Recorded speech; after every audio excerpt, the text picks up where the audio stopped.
You are not excused.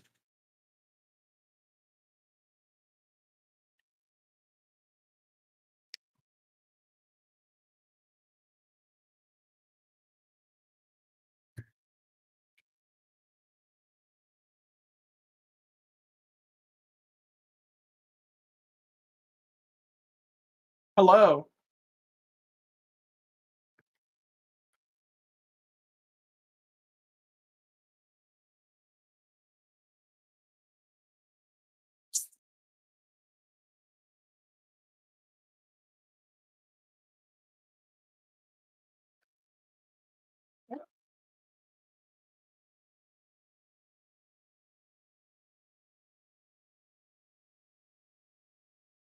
Uh, yeah, one thing. Did you know that the fox statues may be important to solving the secret mystery of the door? Look, I'm never gonna let the case live that down, but yeah.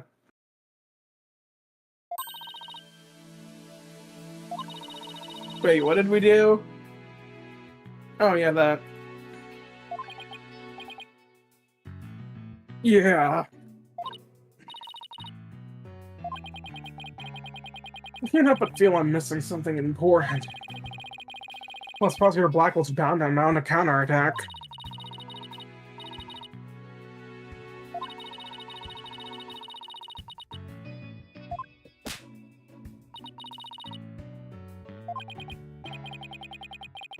I know, but that's not what's bugging me. I wish I put my finger on it, though.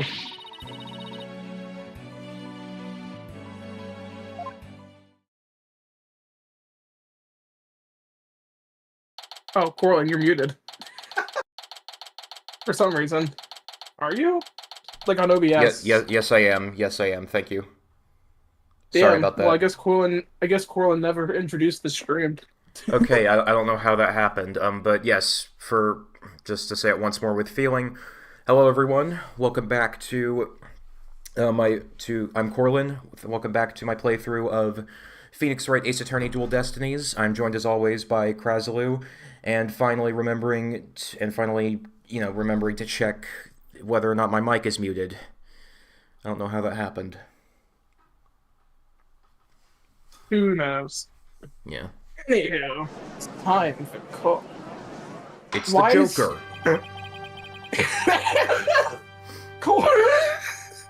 Court is back in session. Our next witness is... I swear, you should do a joke. Yes, I'm acting on behalf of the mayor in this very important matter. Seems the witness is predisposed at the moment. Don't talk and testify. Oh, surely you jest! I will hold you to your promise, remember that.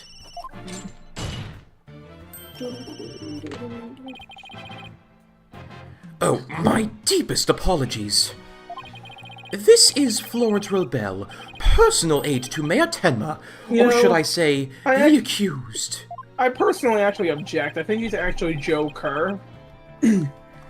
Looks like the poor mayor has suffered enough.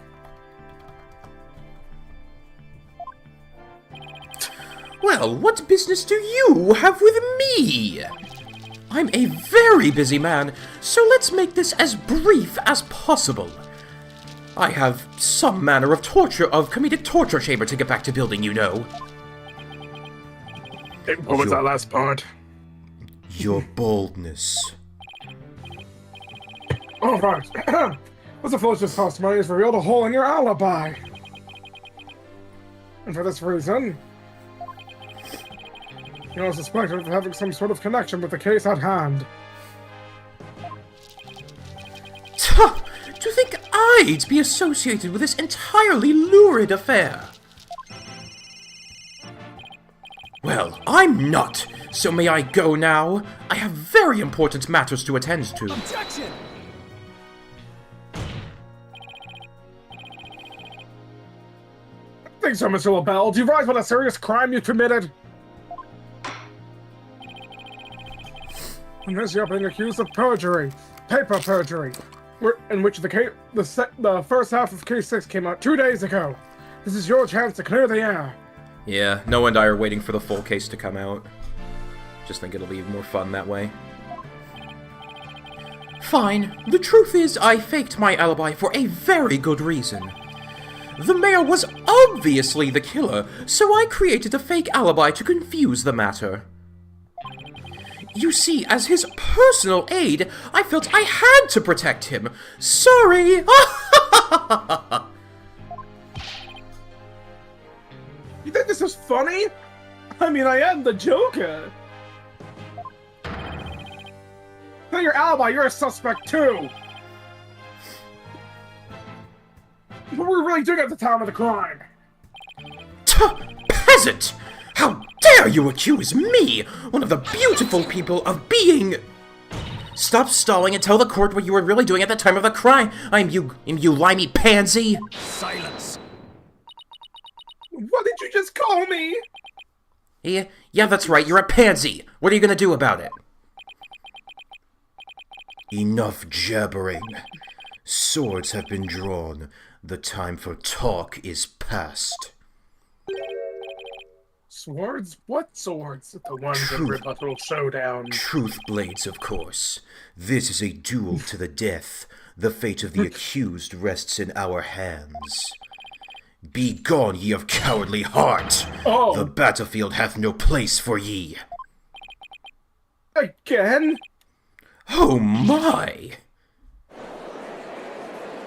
Well, that was quick. He's gonna kill us all! Hide! So much for the sturdier shackles. Yay! Those chains hindered my vow that heads would roll this day. In the world's most deadliest game of marbles. Oh, fuck! Wait, are you gonna use my head as a marble?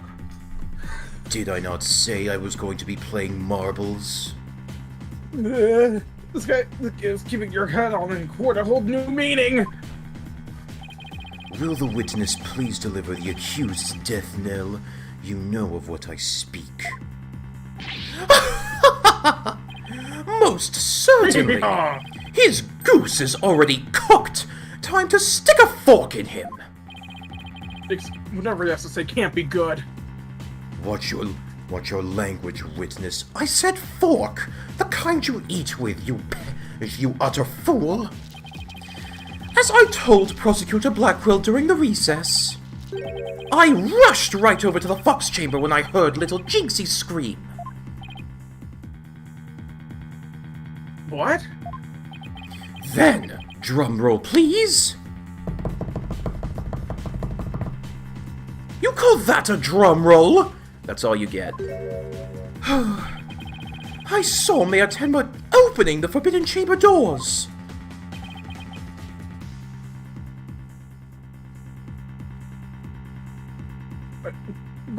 But... There you have it.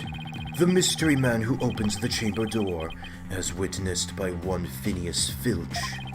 It was the accused. There was never any third party. Oh, and that's not all! I heard something quite startling there at the scene of the crime. Startling sounds bad. The mayor, who was barely conscious, muttered this. Forgive me, Jinxie. I killed the alderman. That's right! The mayor actually confessed to the murder right then and there! Why, it's so funny I could die laughing! Why don't you just go die anyways? Good gosh, Chef, what I actually said!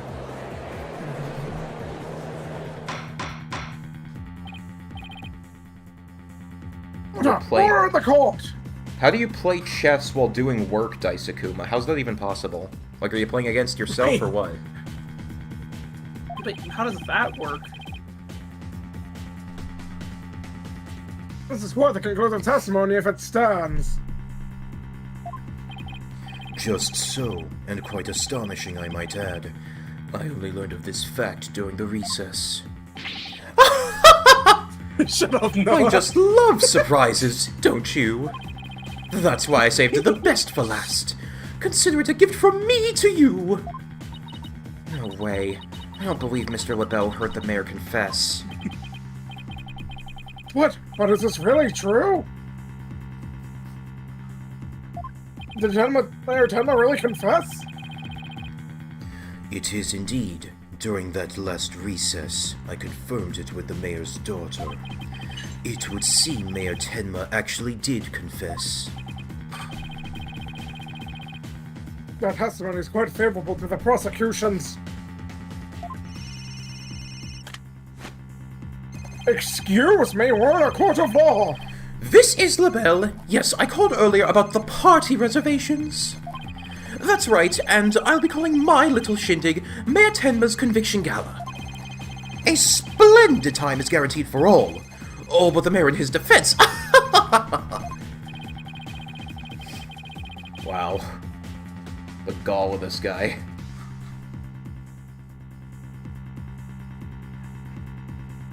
Yeah. Well, as it seems our witness is a very businessman, let's get right to his testimony. Mr. LaBelle, please tell us what you saw at the time of the crime. Wait, that wasn't his testimony? Oh my god.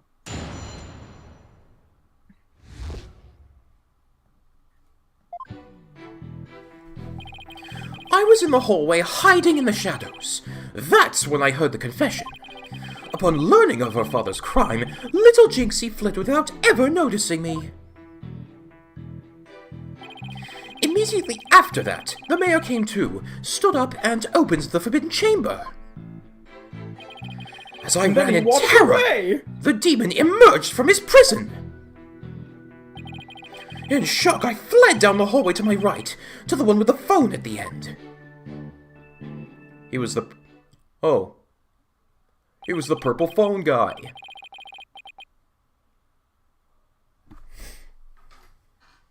I must say, this is a shocking revelation. Quite unexpected.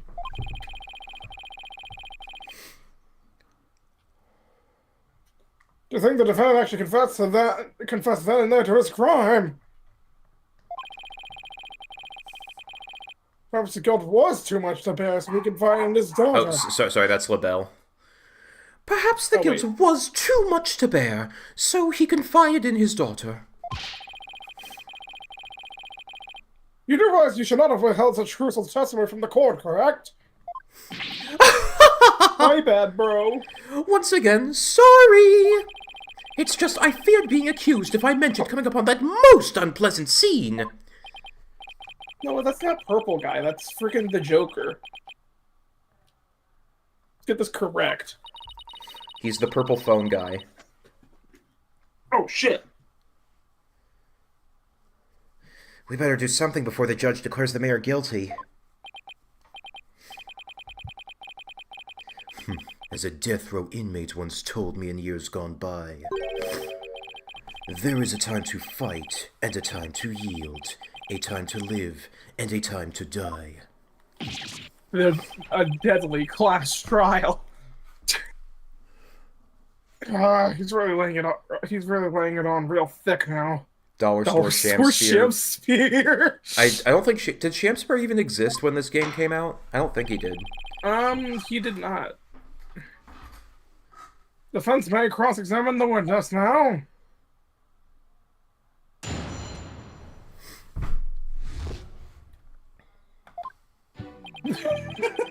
Oh, shameful spear, despair be thy name.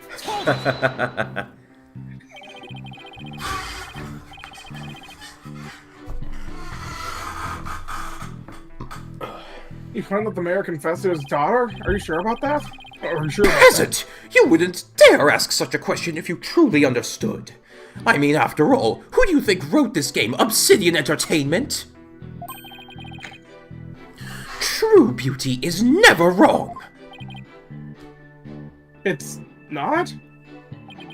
No, beauty is carved deep in the DNA. That means I'm programmed to always be right, even when I'm wrong. And if I am ever wrong, please consult this last statement. I'm not following. These exquisite ears like flowers abloom, these eyes that shine like pearls, this hair like the finest silk. Nothing can corrupt the truth they hold. Right.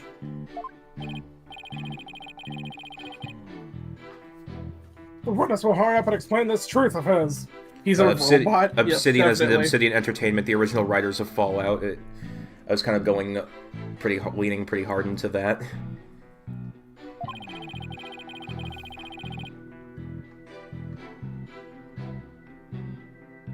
Specifically, what did Dixie Tenma do upon hearing the confession? I was like, who else but Noah would make a robot comment? Robot jokes, there are no robot jokes in this email. I'll believe it when I see it. How did this Tenma appear to you? Oh, the poor little thing seemed positively heartbroken, all teary-eyed and whatnot. I couldn't help but shed a few tears myself after seeing her like that. He actually sympathized with Jinxie? Seems like an overly human emotion for him. Yeah, but he's the only real monster we've seen so far, in looks and in character. The next thing I did was check my face in the mirror. Why? Check your face. Why? Why would you do that? To clear the To blood behold from the my beauty that face, is my obviously. sadness, why else? Apollo, I'm starting to lose all faith in humanity. I know the feeling, but hang in there. At least keep faith in our client at most. Well, maybe there's a show you should audition for. Clown University. So let's keep this moving, shall we? What happened next?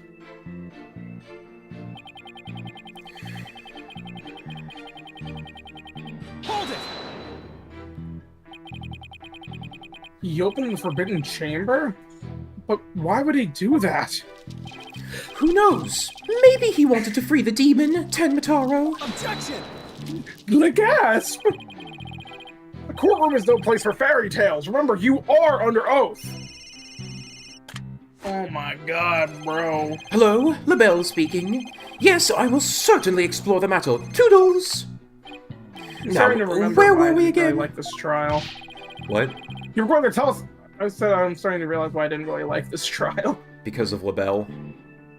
Yeah, and the fact, like, he could be good, and I know that he's only taking phone calls for a specific reason I don't care to recall right now, but it doesn't mean I'm gonna like it.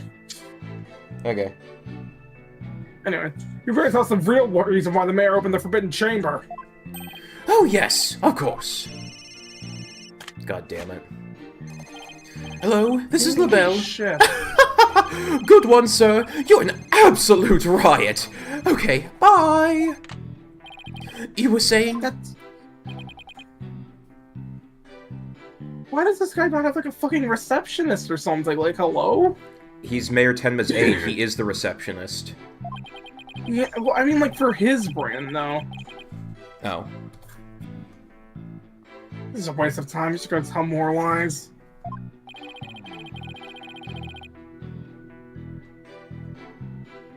The witness will focus on his testimony and not phone calls. Now tell the court what you did after you saw the mayor open the Forbidden Chamber. Well, after that...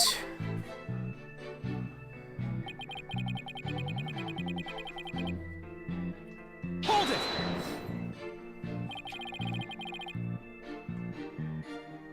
Well, what was Mr. Flinch like? Flinch? Flinch. He ain't no flincher. What was Mr. Filch like at the time of the crime? He was shouting, I can't see! I can't see! It's the curse, O Bloody Tenmataro! Then he took off running like a madman! Must have been blind by the sudden light flooding in. Wrong. Phoenix wrong? What? He set eyes upon me, and was thus blinded by my radiant beauty.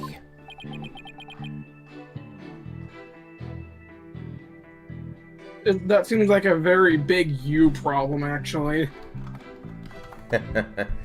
Yeah.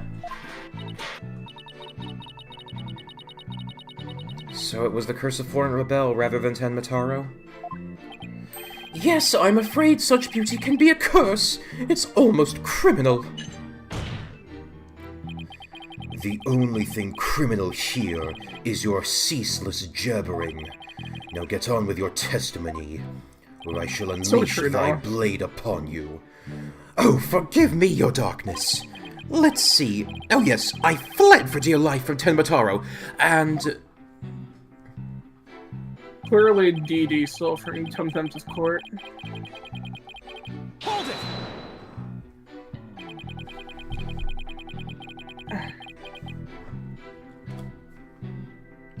So after you fled to the hallway with the phone at the end, Temma ran off towards the foyer? Precisely. Notice any inconsistencies, Apollo? Notice any inconsistencies, Corlin? Thinking about it, it's probably going to be to do with the mayor opening the door. She did. Probably. She said they passed each other in the hall after she made that call to the police.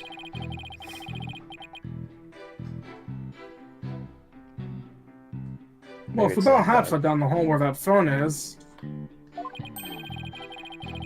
think she would have seen him when she was returning from making her call. Oh, right. And if she saw him, she would have definitely asked him for help. Alright, it just doesn't make any sense. And review the evidence. if we don't find some way to poke a hole in his testimony, Mayor Tenma's as good as guilty. It's bad, very bad.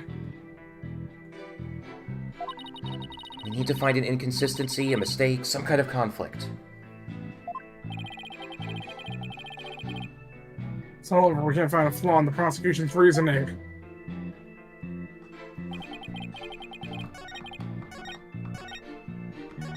Wait, is this the first testimony where you actually just didn't immediately know what the answer was? I think all the other ones you just sort of knew immediately.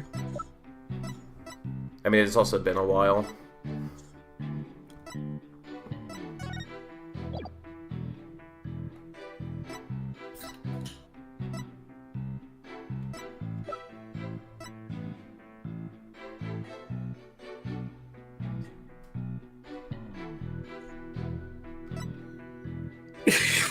The crash out at the folding screen was certainly something.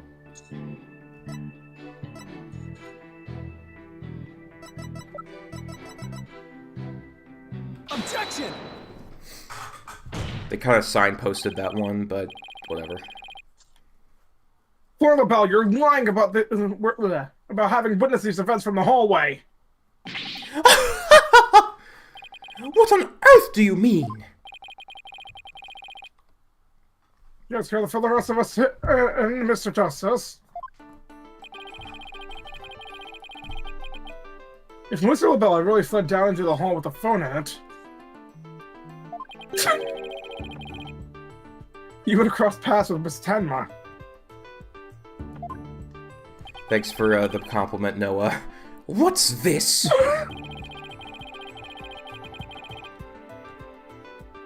After she described the crime scene, she immediately went to call the police. And after making her call, she went back to the main hallway, whereupon she encountered the demon, yokai, or whatever the heck you want to call it. As for me, I call him Phineas Filch in the Tenma costume. The encounter happened right here where the hallways meet.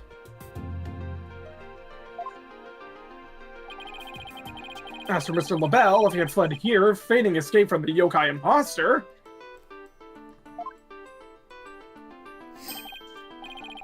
why yes, the two would have crossed paths.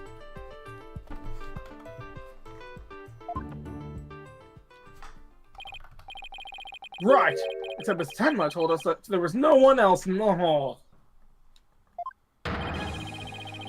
In short, Miss Tenma did not see you in the hall because you were never really there! Ah! Fuck! My eyes! My beautiful eyes! No, not a fabulous scent now, is it?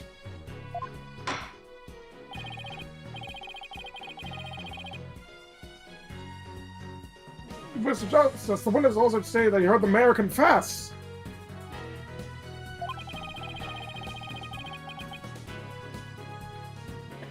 If he's lying by hearing the confession from the hall...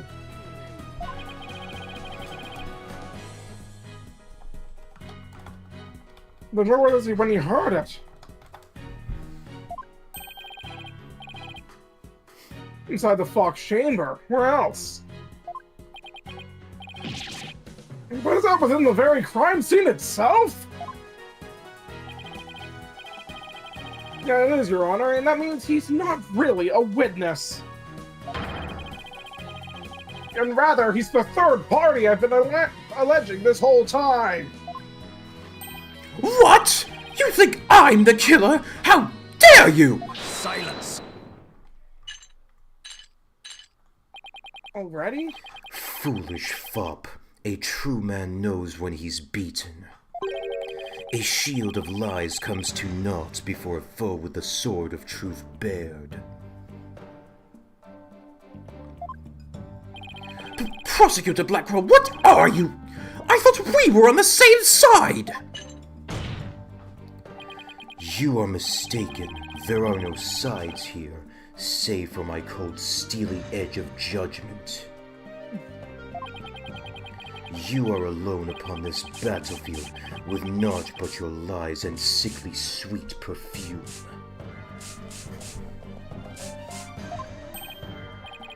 Isn't the perfume just making him sweat more? I don't know. And like, what just happened? Buckle's really tearing into him. You heard the mayor's confession from the inside, did you not, you deviant dandy? For the sole location from which you could have seen and heard the mayor and the Tanuki. Without either of them noticing you were right there in the Fox chamber. Oh my! So that's how it's going to be. Fine, I'll come clean then. It's a really fast trial. Surely he's gonna confess. You missed him being there in the Fox chamber? I did enter the room after the murder. But I was afraid of being falsely accused, so I lied about it. I Falsely? feel terrible about lying like that, but it's a verbal cologne I use to protect myself.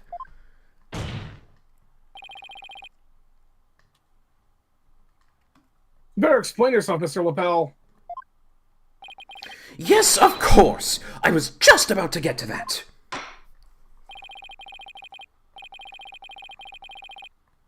Witness just skating on thin ice. I'll remind you, perjury is a very serious crime that I never actually enforced, so I don't know what I'm actually talking about.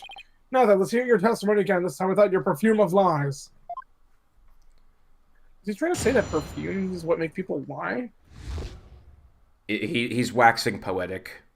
Or waxing metaphorical. I did enter the Fox chamber after the murder, but I didn't enter until after Jinxie had heard the confession and left. I heard the mayor groan and hid behind the folding screen there.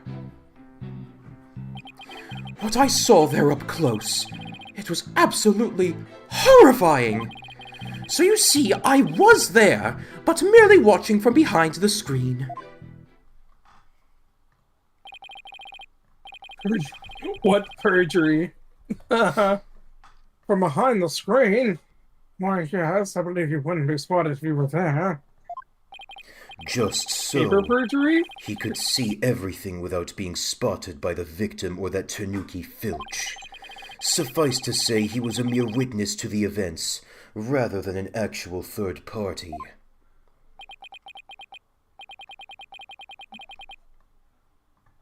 This guy's as slippery as an eel. Or as a filch, you could say.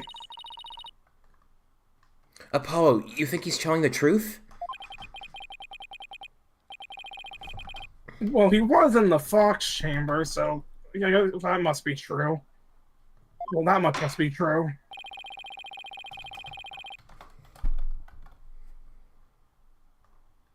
And the defense may cross-examine a slightly voyeuristic witness.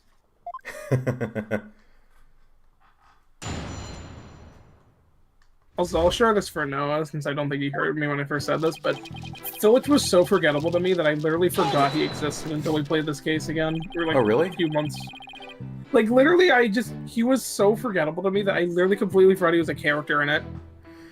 I mean, I guess he isn't... I mean, I guess he isn't the most memorable character, but I don't know. Maybe I'm just, whatever. Yeah. Why in the world would you enter the grisly crime scene? Why?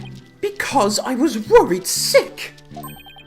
Mayor Tenma's suit, It what? it was designed personally by me! I was worried my work of art might get blood on it! Oh, your precious work of art. This man clearly has priorities in order.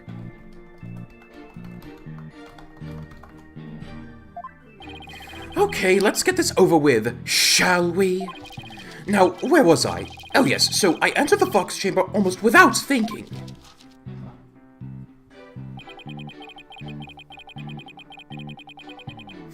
Hold it!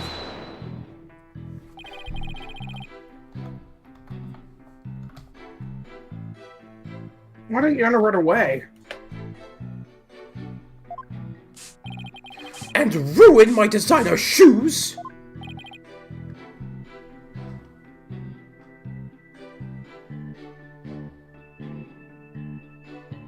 Oh, your shoes? Even now, just thinking about getting blood on my fabulous footwear. It sends chills down my spine. That's why I hesitated. Objection! That's terrible. A man was dying and another injured, and you're worried about your shoes? Silence! Need I remind you, this is a court of law. We are not teaching morality here. We have schools of etiquette and the like for such trivial pursuits. And for trivial pursuit, well, I do enjoy a round every so often with a fellow inmate in the clink. Gah. Now, you listen to me, you deceptive dandy. Get to the point and be quick about it. Yes, well, I was there in the Fox chamber, but...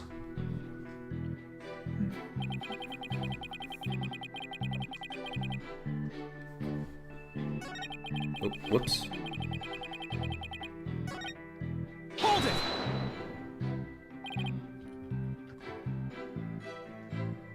Wait a second.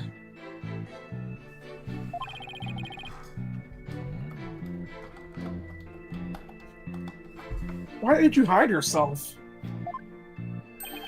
Oh my, so you do understand. Understand what?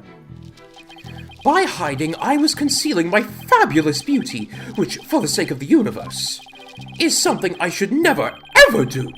That's what you were thinking, right? It sounds like a black hole of egocentricity forming around the witness stand. God, Red White would have a field day with this guy. They would work together, and it would be the worst thing you've ever seen. I mean, it would also be... I mean, it's also probably just a question of, like, can they stand each other's egos, you know? No, I'm the best! No, I'm the best! We can deliberate his mental process another time. Get on with the testimony, now! Well, regarding the murder scene...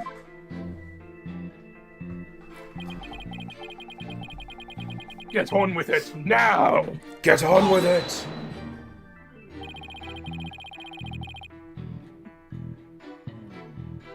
Did you describe the crime scene in a bit more detail? And what exactly would you like details about? Well, what I'd like to ask you about is... Ask him what his favorite kind of pizza is. No. I remember, like, the Let's Dub had Athena, like making, like, ad-lib Athena's VA, ad-libbing and like asking stuff that like had nothing to do with it, but with the case. And then You before described the eventually Forbidden Chamber at the time? but eventually but eventually she says the actual answer. It was shut tight until the mayor opened it.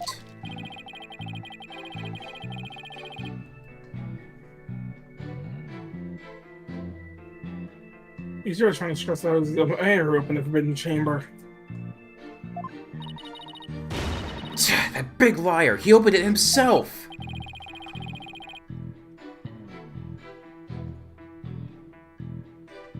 Well, it looks like Kello would be toast.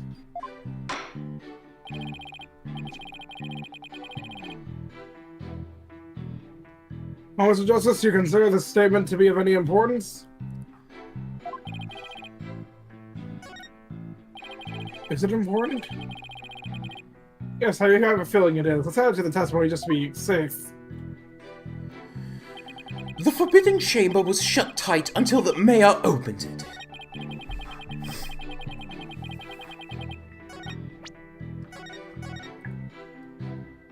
I, the Junkler, would never!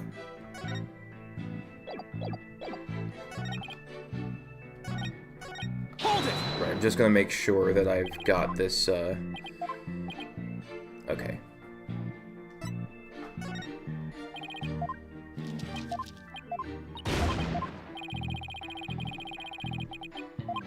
I've already had an this statement, but is there really anything there? Maybe we should try reviewing the evidence.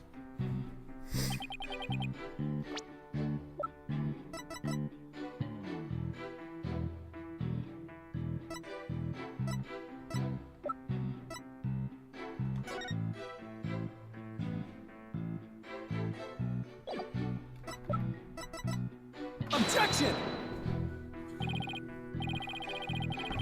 So the evidence! There's obviously something wrong with this statement! Your gall knows no bounds. It's shocking, really.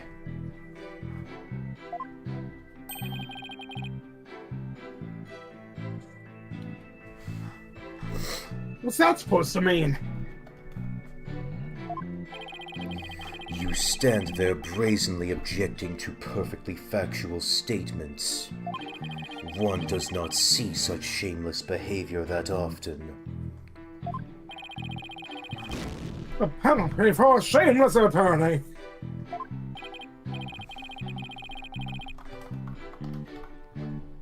Oh no, the black hole's starting to judge against me.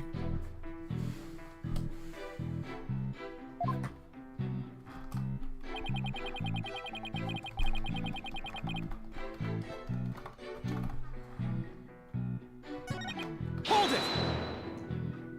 Right, I think I'm just gonna run through all the statements and see which one,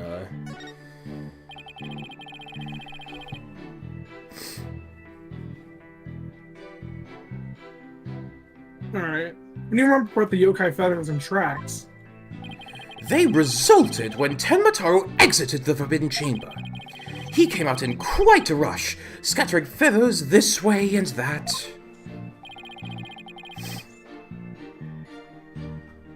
Did you immediately know it was Mr. Filch? I did, and that's why I suggested we cook up our alibis together. Why? How would you know that? And how did those practice sessions go? They were nearly the death of me. Filchy has to be the worst student ever! He really doesn't think he's done anything wrong, does he?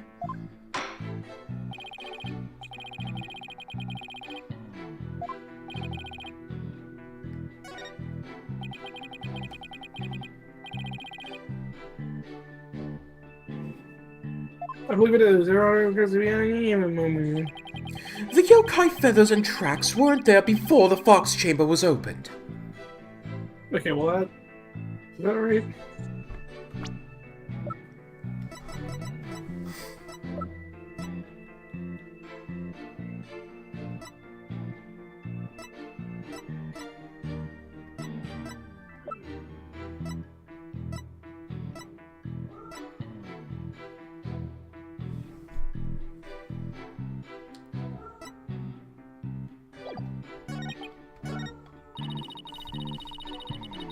You think he's telling the truth about being there in that room? Well, I believe he was there. Question is, when did he enter? You mean, did he enter after Jinxie fled? Or was he there before the murder? If it's the latter, that would change everything.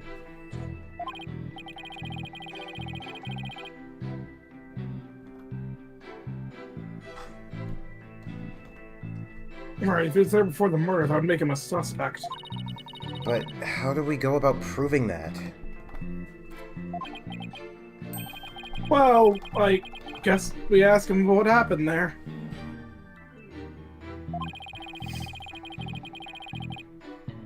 Anyways, let's press him and see what kind of info we can extract. Let's cross our fingers that he says or reveals something incriminating. Wasn't there like a consult option, too? I think that's all we could fail a few times. Oh.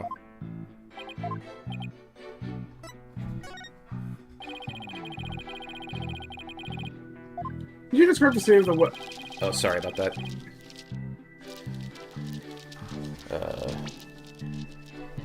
You described the state of the weapons that have been used at the scene? The spear had been thrust all the way through Alderman Cubey. Then there was that statue the Alderman used to bludgeon Mayor Tenma. That incredibly inspiring symbol had fallen to the floor.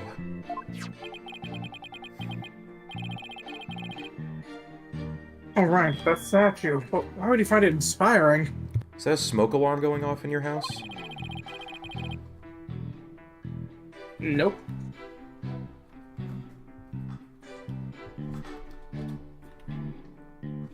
Why did you find it inspiring? Well, when I saw that statue, I felt as if the merger had been realized. It was like a celebration of union between town and village. An inspiring symbol of goodwill.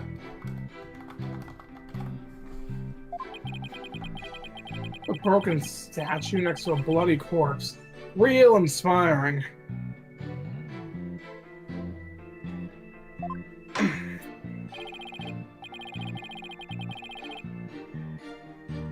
Moments of justice, do you consider a statement to be any importance? I believe that to be extremely important. I request to be honored with testimony. A statue had fallen to the floor. It was a token of goodwill celebrating the municipal merger. Objection! There we go.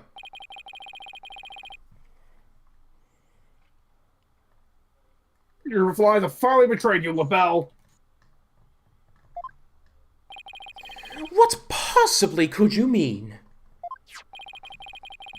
You said the statue was like a it was like a celebration between town and village.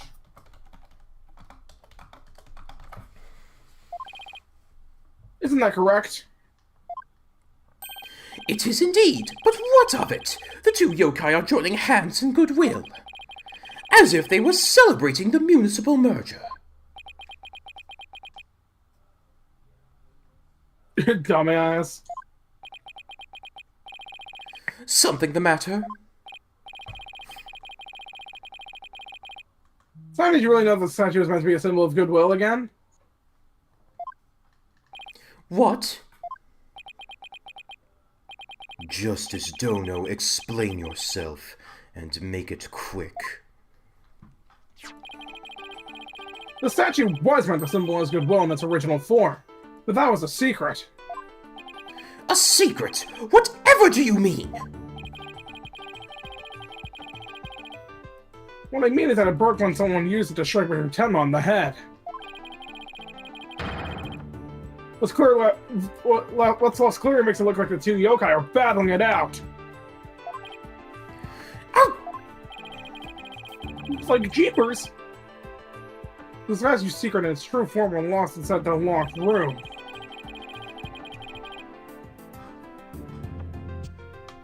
For Miss Tenma is the only living soul who should know what it once looked like.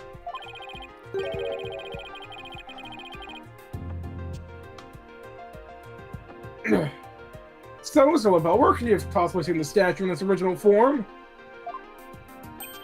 What do you mean, where? The only possible answer is this! You saw the statue in its original form. Right in the room where the alderman was murdered before it was broken! How dare you!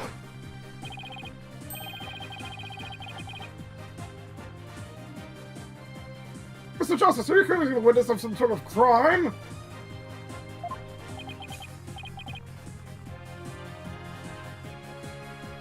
Yes, I am.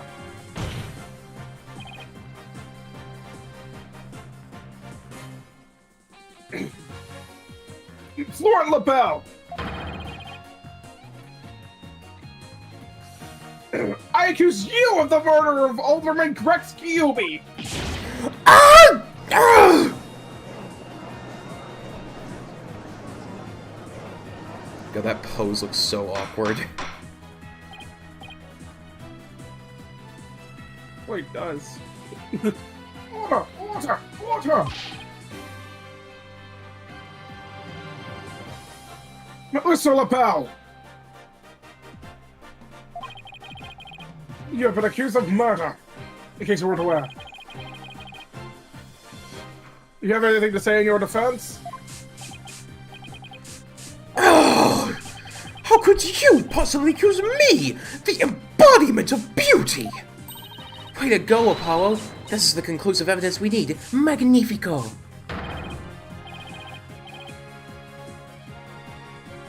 Provide you now! We know you killed the alderman, now just admit it!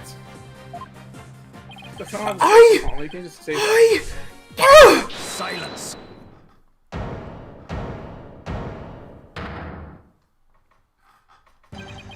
Enough of your silly games, Justice Dono. This prancing peacock could not possibly be the killer. Objection!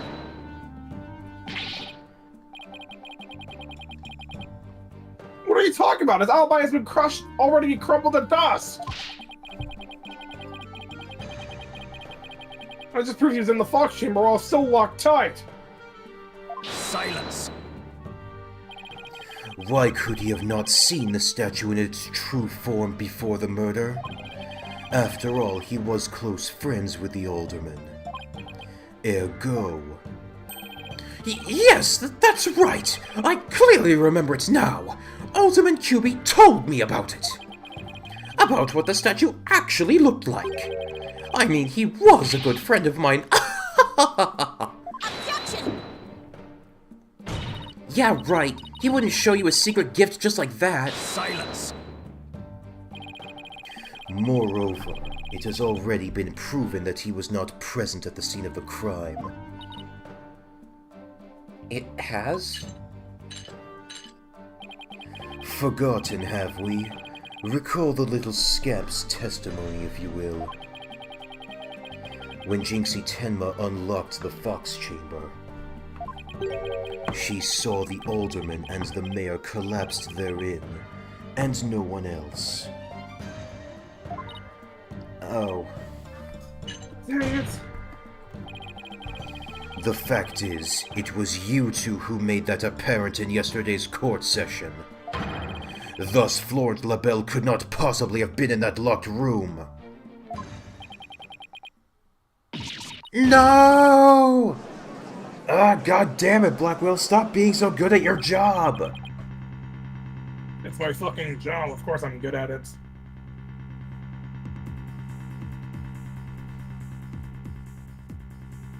I just don't get it!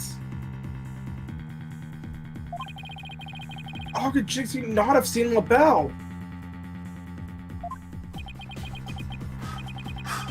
The proof is incontrovertible. No room for debate exists. Am I not right, your boldness? It does seem awfully conclusive. The facts point to the defendant and victim being the only people in the room at the locked room. I can't speak English. The fact with the defendant and victim being the only people in that locked room. And moreover, the defendant already confessed. Objection! Silence! Wow. Didn't even give him a chance. You cannot defend the indefensible. Your role in this charade is over, Justice Dono. What? Your boldness. This trial would last an eternity if we were to keep crossing blades with these simpletons. It is high time you brought down the hammer of justice. A point well made. I believe it is time to declare a verdict. This court finds the defendant, Damian Tenma. I sure hope nobody objects. Hold it! Hold it. Tenma? Ka-ka-ka-ka! It would seem that my time is at hand. Time for me to junk now with a place. Mayor Tenma? Blood all over the place? The jonquilor all over the place? John Clare? No, never mind. Counselor, there is a matter to which I must testify. I recall it now for your good, only for your good graces. Counselor? Oh, right, he must be me. It must mean me. That's what they call you, bro.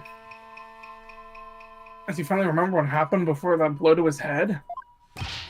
Bailiff, don't just stand there. Seize him! Hey, no verdict's been rendered, bro. It's no good. I can't restrain him. Ka-ka-ka-ka! Know me and despair! For I am Tenma Taro, Demon Lord of the Yokai.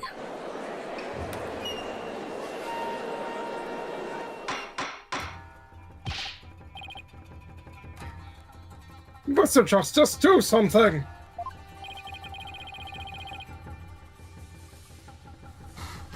It's one of my responsible court security. That's your job. You should have read it in your job description. Apollo, this is our chance. We might get some new information out of him. Your Honor, seeing as our client has something new to say, I believe due process demands that we hear him out, even if he is a yokai who's just secretly a furry. When you put it that way, nothing. So I believe that testimony by a yokai would be unprecedented in the legal world. Unprecedented in absurdity, more like. Alright then, Mr. Damian Tenma, or should I say Mr. Tenma Tado? Your testimony, please. I shall now speak of recollections most real, courtesy of my host, Damian Tenma. Heed these words, mortal, for hear them but once you shall. Ka-ka-ka-ka! Zoink, Scoob. The ruler of demonkind. Barely conscious was Damian there amid the darkness. Suddenly 2 yokai did appear. On one side I, Tenma Taro, ruler of demonkind. And on the other, my mortal enemy, the 9-tailed fox. Also, Daisakuma, we did last night. I'm gonna be so honest, I was not the biggest fan of the ending. I don't want to get into specifics in case someone here hasn't played it, but... Ooh, it was... something.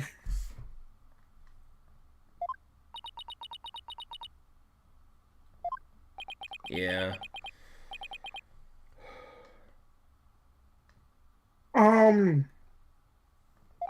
Can someone explain what this SDRA2 thing is? I'm a bit behind the loop. So is the defendant asserting that the room when he was in was very dark at the time? Strange as it may be, yes, indeed, all was in darkness. No, you may be joking, but that is a pretty good description. It was rough, Raggy. Oh. He says that as a joke, but he does mean that. It was very Yeah. rough. I mean, as I'm sure Daisakuma can attest to, even I was like definitely shaken up by it. Okay, the trial was very good. Specifically, the post-trial was Yeah. where it sort of fell apart And I will be emotionally. honest, for all two people who are here who have actually seen my who are still here despite me not streaming SDRA2 anymore. I feel like my opinion on it has definitely gotten a little more sour over time. So would you say that after seeing it a second time, it got better or worse for you? Um,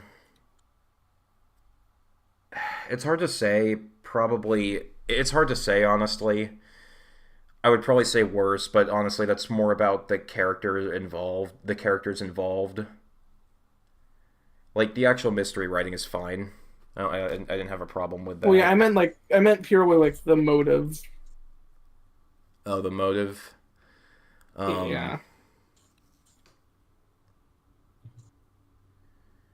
I mean, I don't really know I don't really know what to say to it. It's like it's competently written, I feel, but at the same time, I am like reading new critiques of it, and honestly, I think that just generally speaking, it kind of took things too far. It definitely did. Yeah. Yeah. And it kind of just felt like trying to do. It honestly, kind of. I mean, in most respects, I feel like it kind of tried to do too much. It definitely felt like it was doing way too much.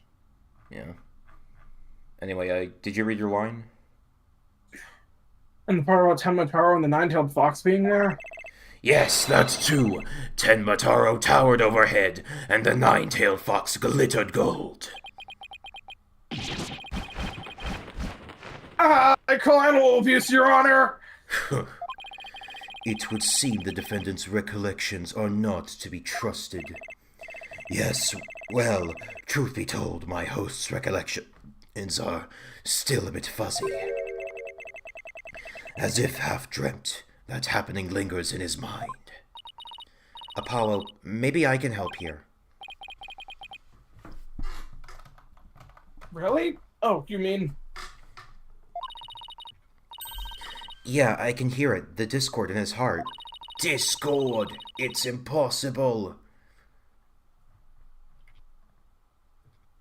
I sense an unusual emotion in the mayor's memory of the event.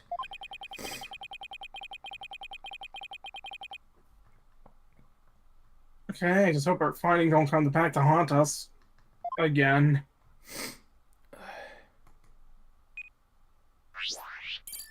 Holy shit, it's a robot! But you can skip this? Since when? Skip what?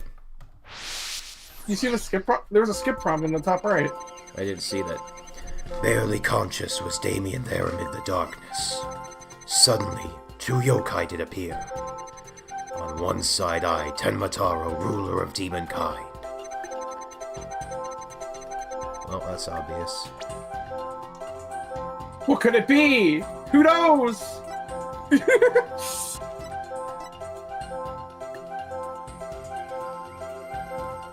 Actually, now I think about it, would happiness really be that surprising?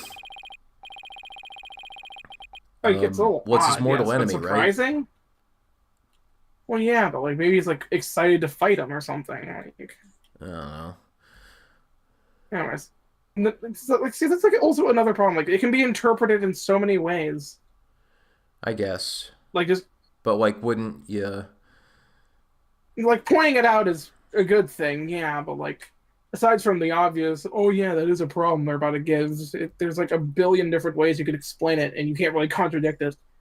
Yeah.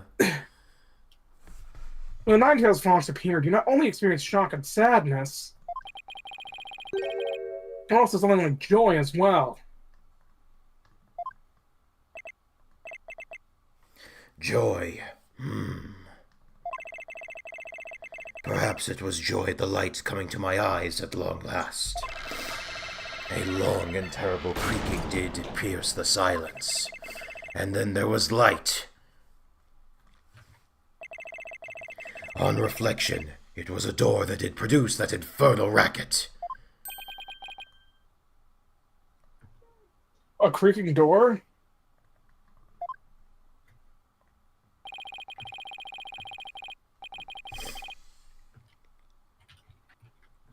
Oh, he must be it must be talking about the Forbidden Chamber door. It does make a lot of noise. So this means the Forbidden Chamber really was opened. But what about the sudden light he described? I think I know. He mentioned darkness and Tenma looking overhead.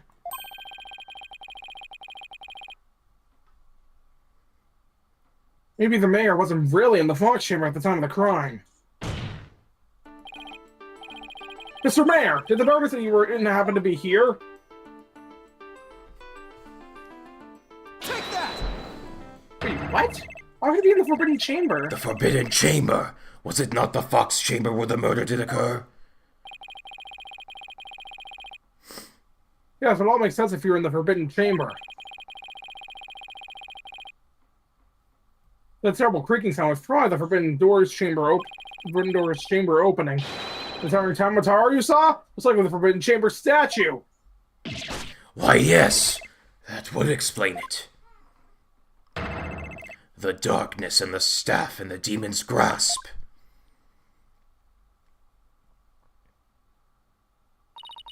But even if all that's true, then what about the nine-tailed fox?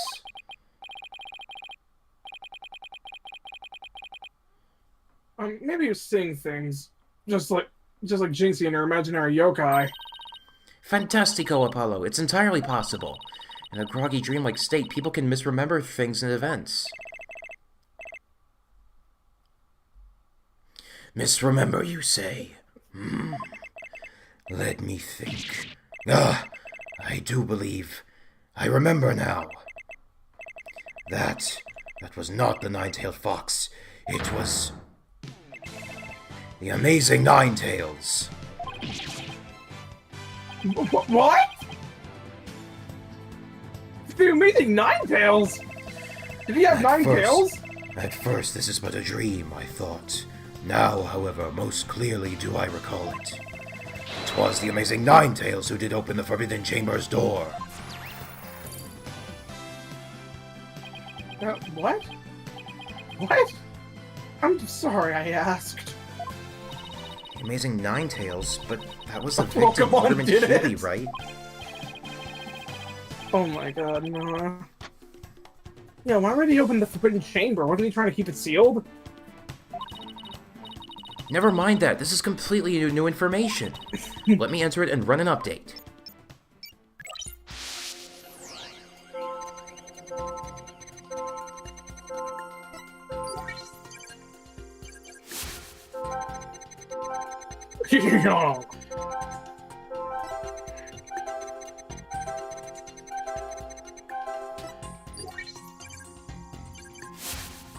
The furry! He's arrived!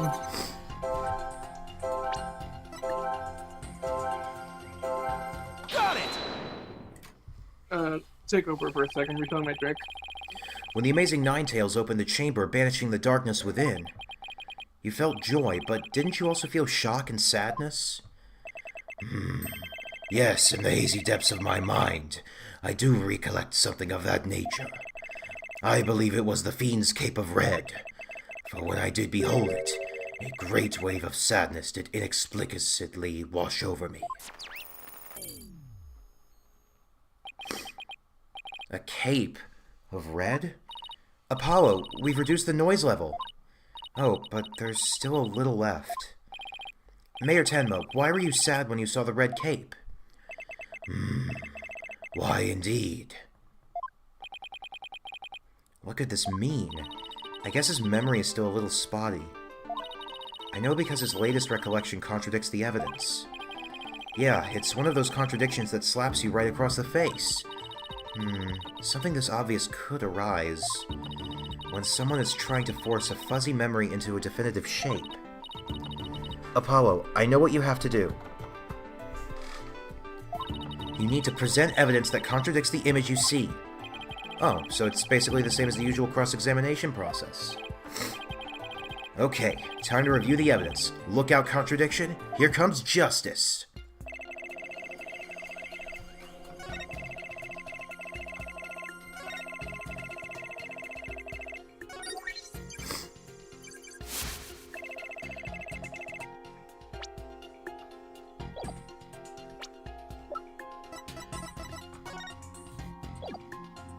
Objection! Idiotic.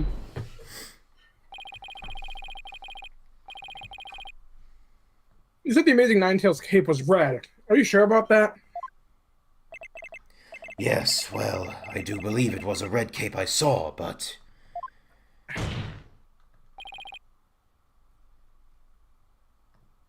Damian Tenma.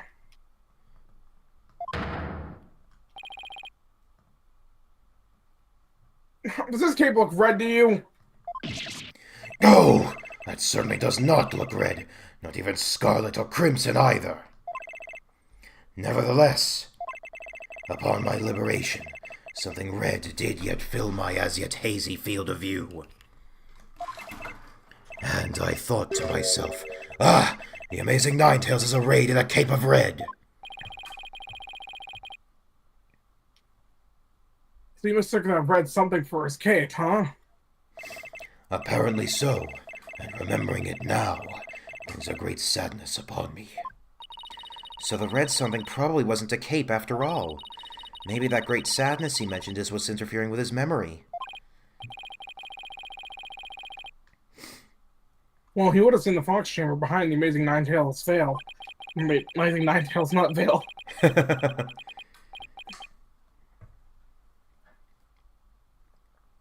What could the red object could he have seen that would have been that shocking? Huh? What could it have been? Don't backseat me, game. I will be angry. Mr. Mayor, was this the red thing you saw?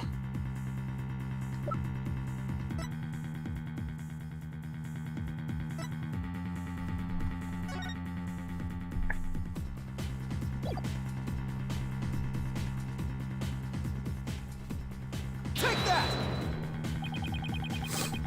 Something in red that can produce a deep sadness. Could it be, Mr. Tenma, that what you saw was the Alderman's blood? Blood? Why, yes. Yes, it was blood.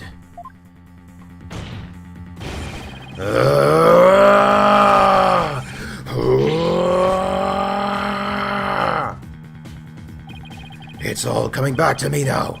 It wasn't a red cape that I saw. It was lying behind the Amazing Ninetales, the Alderman's bloody body. Ah!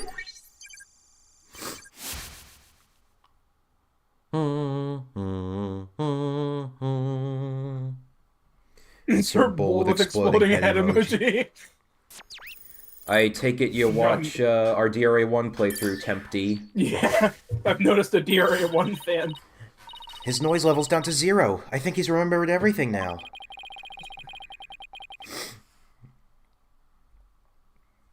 Does it mean the Amazing Ninetales killed Alderman Kyubi? But the Alderman was the Amazing Ninetales, so how exactly would that work? Hey, I asked you first!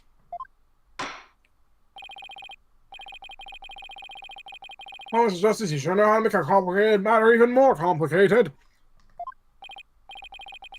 True, but at the time of the crime, our client was in the Forbidden Chamber. Moreover... Silence! Hoy, don't you think this is strange? Don't you think this strange? The little scamp has already confirmed her father to be in the Fox Chamber. But she said naught about seeing the Amazing Ninetales there. Ah!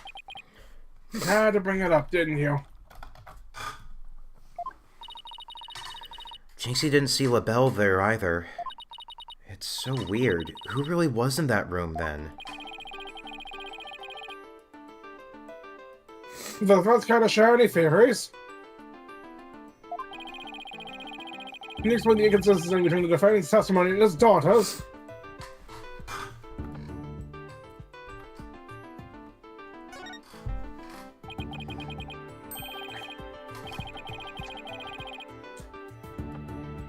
Yes, of course I can. I can explain it. Because if I don't, we're in serious trouble. Not with more of your bluffs and fairy tales, I trust. Fair warning, Justice Dono. I shall have your head if you fail to explain this. Hey, what about a good old-fashioned penalty? Mr. Justice, let's see if you have a head worth keeping on your shoulders.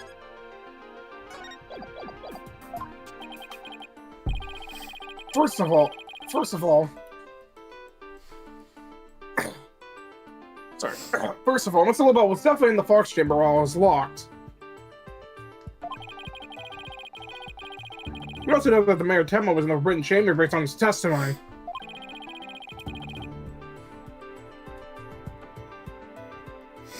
These two facts are crucial to my explanation. So let's consider the following question.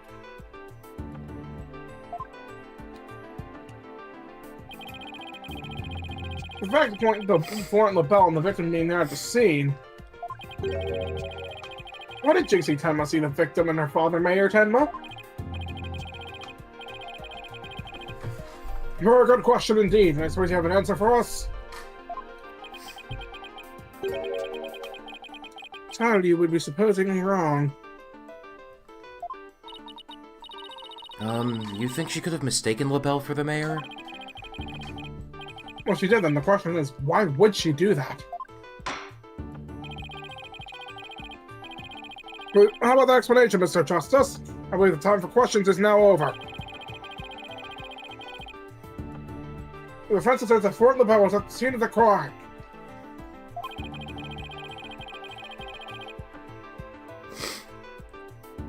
However, Jinxie Tenma has testified that she saw her father collapse there.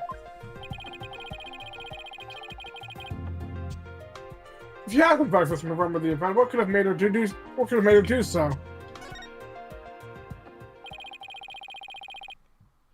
We are now? I'm glad. Sort of. The figure that Miss Tenma saw was not, in fact, her father. You are not the father. It was Florent LaBelle disguised as Damian Tenma. Thanks, Noah. Not sure how we're managing to do that, but thank you. Silence. That is a complete impossibility.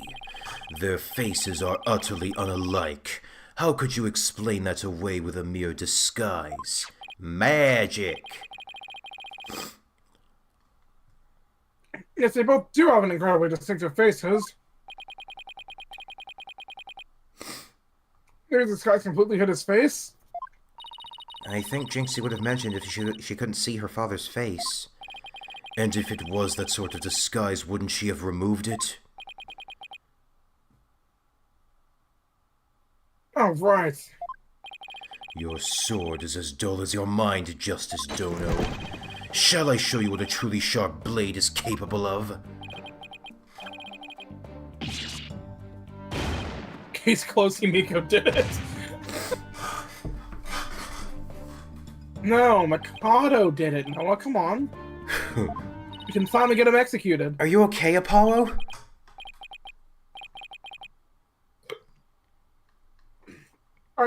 I'm not fine, am I?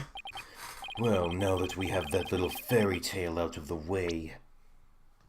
Oops. Your boldness, your verdict, if you will. Justice, I believe it's time for a verdict. You have no further arguments. What's even left for me to do? Apollo, remember what Mr. Wright always says? When you're stuck in a tight spot, turn the case upside down. What do you mean, always said? He said it like once. Turn the case upside down? He does seem to do that, huh? I don't quite see how it applies here. So, it never hurts to give it a try, I guess. Let's see.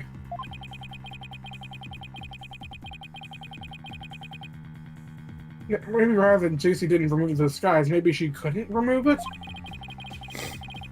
Rather than she didn't tell anyone about the disguise. Maybe it was she couldn't talk about it. A wrestler's mask, not to be confused with wrestler, is more important than his own life. He'd never unmask himself in front of others. But there are matches where wrestlers battle for the right to remove each other's masks, not to be confused with wrestlers. To have your mask torn off is the worst humiliation a wrestler or a wrestler could suffer. That's why their masks are more important to them than life itself.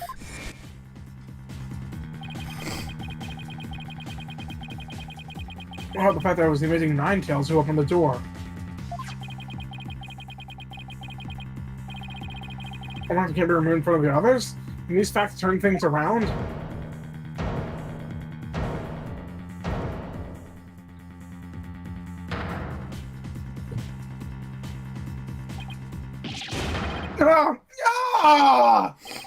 We got a little backwards! Apollo? I think we might have made a huge mistake. Was it playing this case? Your boldness, I see no need to further indulge them in their silly little farce. The defense has no proof. They never did, and they never will. Objection! Because I must have not... God, fuck you! I do have proof! Do you now? Alright, but this better be good, Mr. Justice.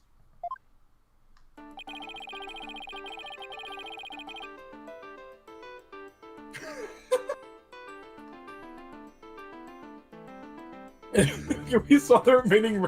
We can solve the remaining riddles by turning all of our assumptions upside down. Good one, Noah. No, that's what I said. Oh. Why Dixie Tenma was so above for her father? Why she couldn't remove the costume or tell anyone about it in the first place? These riddles are inextricably linked to Mayor Tenma's secret identity. He's Batman! I'm Batman.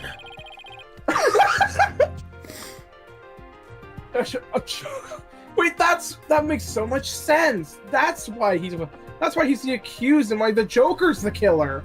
Where is he?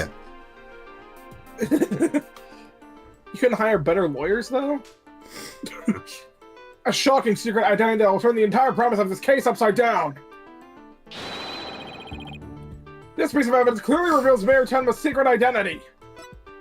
At least be a little more subtle about it, game. Oh. Yeah, although it is quite a logical leap to make. Ugh!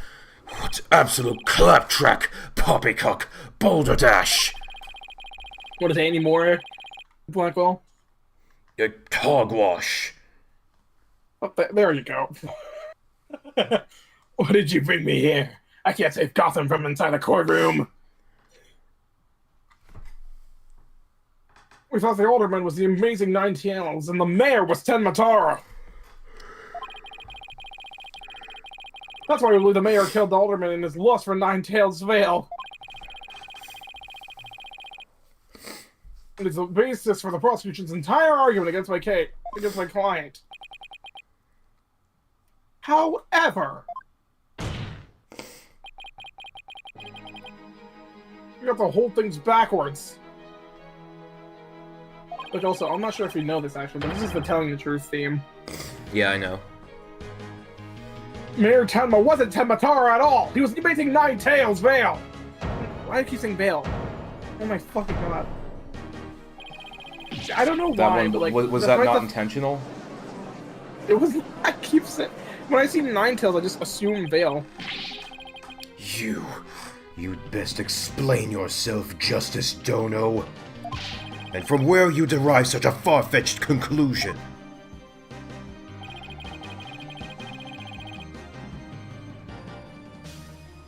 Dixie no doubt knew the true identity of the amazing Ninetales.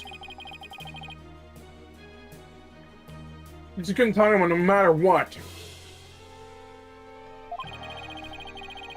I agree, Noah, but like, it took me so long to know this, to realize this was telling the truth. It is definitely more understated than, like, the other telling the truth themes, I feel. Don't you think? Yeah. Even though, unbeknownst to her, it was Ray Florent LaBelle in disguise. Silence. The accused and that deceitful dandy are utterly dissimilar in physical build and voice. The little scamp would have seen the difference. Objection.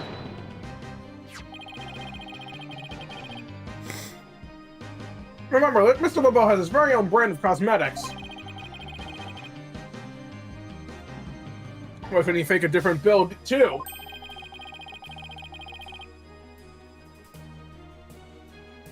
Anyone speaking through a mask would naturally sound different. Silence. Why did she not simply pull the mask off? Objection.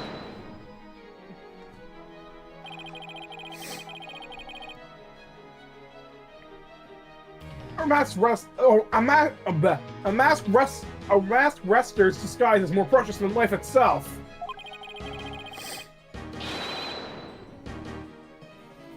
As a huge fan of the Amazing Nine-Tails, she would never dare unmask him.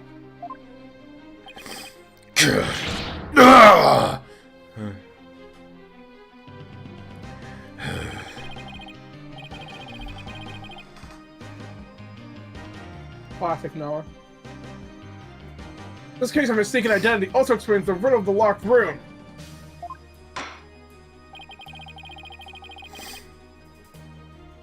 And by all means, Mr. Justice, answer for us already!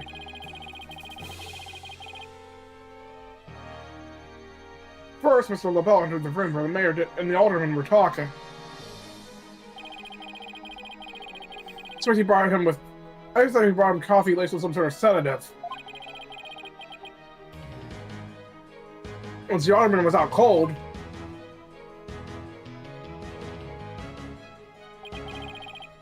Or I mean classic Noah, I mean you not being able to read for shit. That's when Mr. Wow. LaBelle...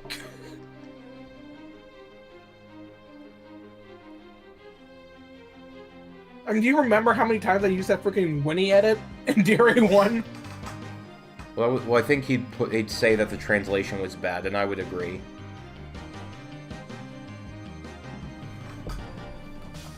You should have seen his Contempt of Court playthrough then.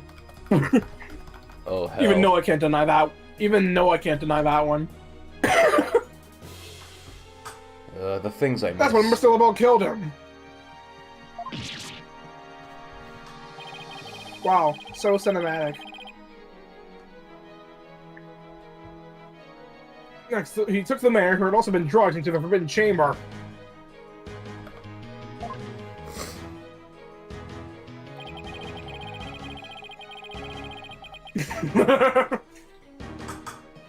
Then he returned to the Fox Chamber and slipped into some of the mayor's spare clothes.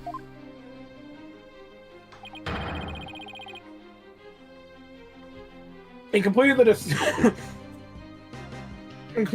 by donning the Amazing Nine-Tails mask.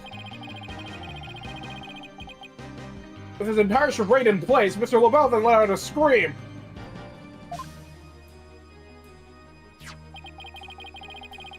The scream that led Damian Tenma to the scene.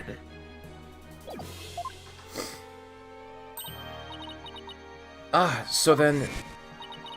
the person who said I killed Alderman QB was...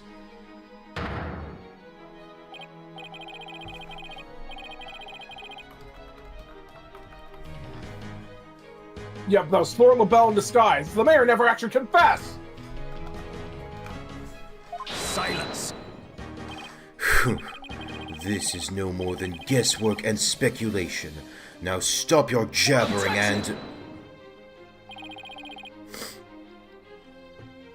No, you twisted samurai! Ha ha. This time you stop your jabbering and let me finish making my case! His argument is literally no you. Uh-uh. And it worked?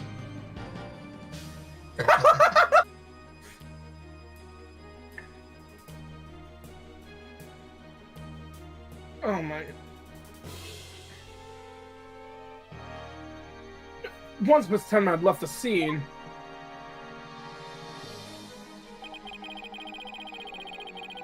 Mr. LaBelle, still wearing away his clothes, opened the forbidden chamber.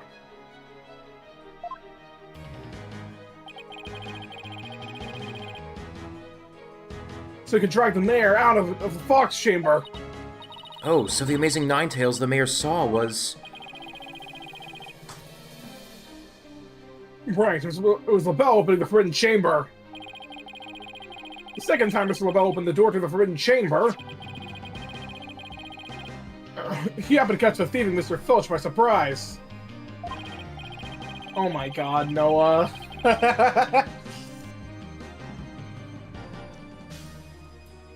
Oh, wow. Yeah, at least the argument wasn't, I'm pissing. And the fact that, like, that's also... I think there was also, like, a LaBelle breakdown during that frickin' Ace Attorney online court, like, break during court in a nutshell video. Wasn't there? Like, the person playing LaBelle literally was using the bathroom at the time. No, don't remind me of that excuse. Startled, Mr. Phil. Okay. Sorry about that.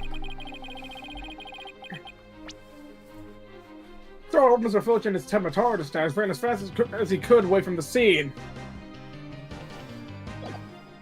As he did, he left on the track, failed some what? Feathers and tracks. I can't speak English.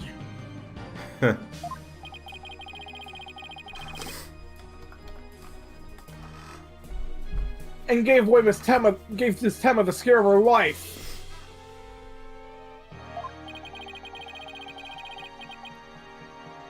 With no one left to witness the events that had occurred,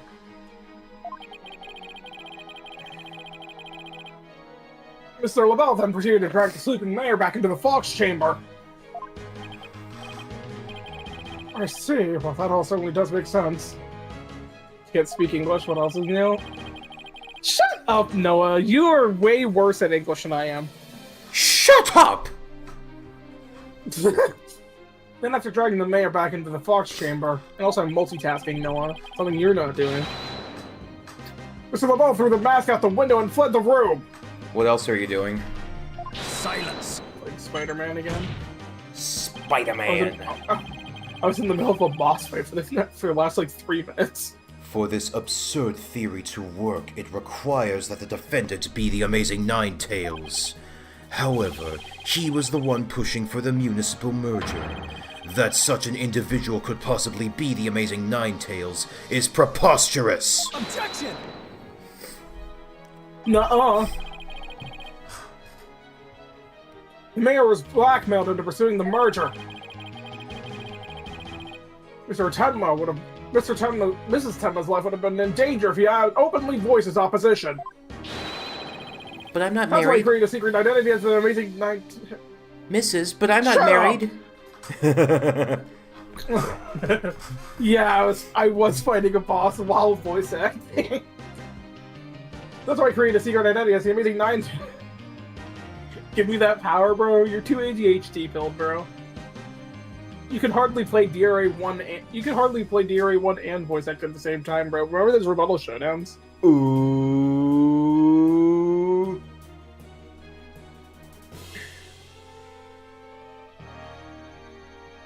That's why I created a secret identity as the amazing Ninetales! Ah, this is madness! No one could possibly hatch such an insane plot.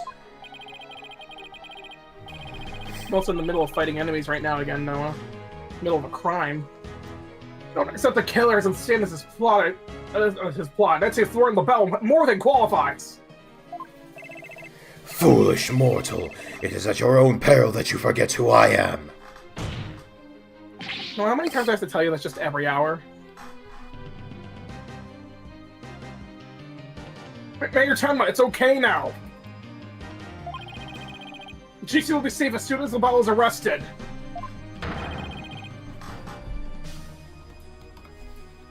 Are you already making Ninetales, aren't you? I I...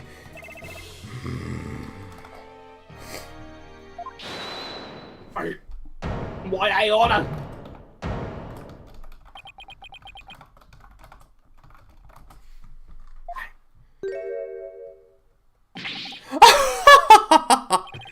You have quite the active imagination. Mayor Tenma is not the amazing Ninetales. Objection! What do you mean? Well, has the mayor admitted to it yet? But that's just... And even if he did admit to such nonsense, I would reveal the truth behind Tenmataro right here and now. No, you think that just because he's back, we're gonna swap the roasting to him? What?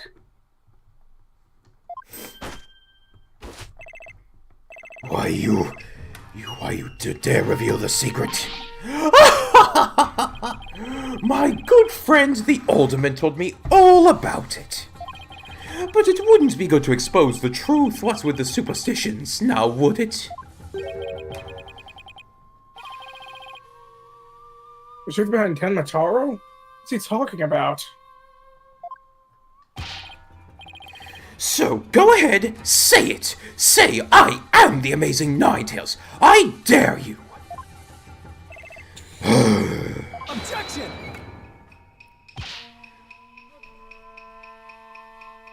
Wait! Will someone please explain to me what's going on here? Mayor Tenma will do anything to keep the truth behind Tenmataro a secret. A dark, terrible truth that has been kept secret by the village superstitions.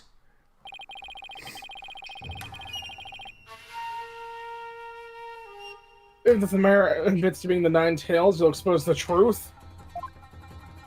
Right! I won't have him walking free because of some nonsense you made up.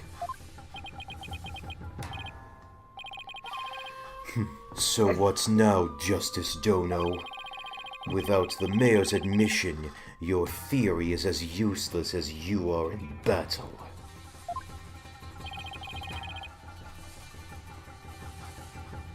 Also, you who's useless. Or Eustace. Apollo, don't you dare give up now! I know.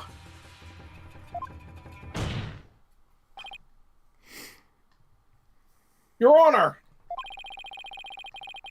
I believe Mr. LaBelle's statement warrants a thorough cross-examination. After all, the true identity of Meeting Ninetales is the cornerstone of this case! You do have a point there.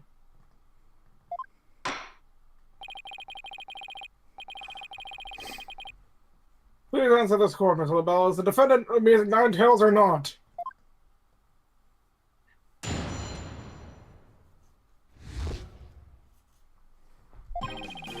The amazing Ninetales' true identity is not Mayor Tenma. The mayor would never admit to such utter nonsense. But if he did admit to such nonsense, I will expose the truth behind Tenmataro right here and now. And that would bring ruin upon Ninetales Vale, just as the superstitions say.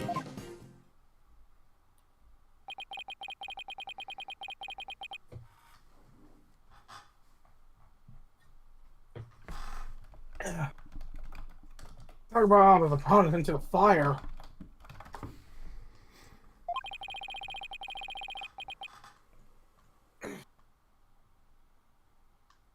At this rate, the mayor will be found guilty for sure. Gee, thanks.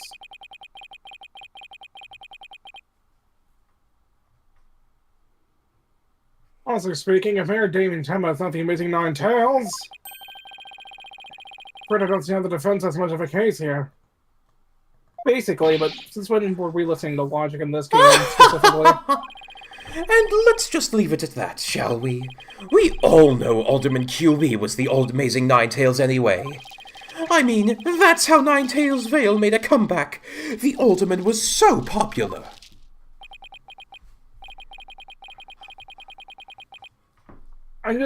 Just saying, Tempty.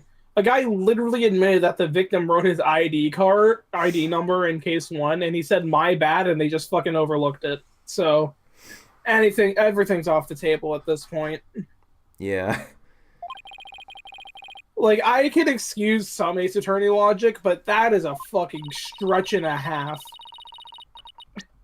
What, like lying that, like LaBelle claiming now that he's not the Amazing Ninetales? No, Tonut saying that the ID number was written by the victim, but he swears he didn't do it, and he hid it because he didn't want to be suspected and ended it with my bad. Like, come on! Are we for real? Yeah, that was pretty dumb. You got a couple lines, by the way. Oh. There's gotta be a hole in the testimony somewhere, but I don't even know where to start. Since we don't have any proof that the mayor is the Amazing Ninetales, then we'll just have to get him to admit it himself. If he admits it, LaBelle's going to expose the secret behind Tenma. Gant threatening Lana in a courtroom is different than someone admitting that the victim wrote their ID number as a dying message and hid it. They're distinctly different things.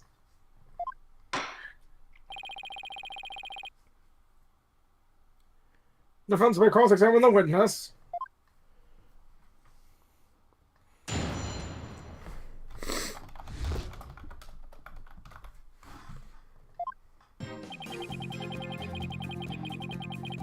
Hold it!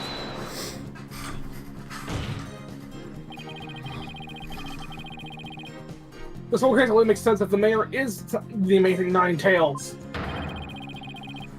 I'm gonna use this mask to create this illusion of a locked murder. Locked room murder. Silence!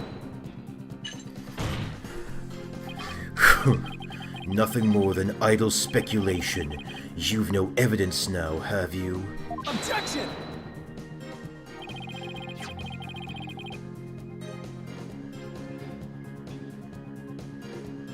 Mr. LaBelle knows what the statue originally looked like.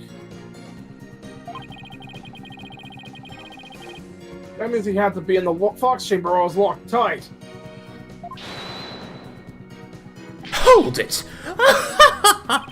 Sorry, but I heard about the statue from Ultimate QB. If you don't believe me, just ask him. Oh, but what's that? The Alderman's dead? Looks like the joke is on you, my sweaty little friend. Oh, I see his hair dyes come out. Or at least it's changed color. You just Apollo, noticed? you mind if I wring his neck? Wait in line, because I'm going first. Temper. Anyway.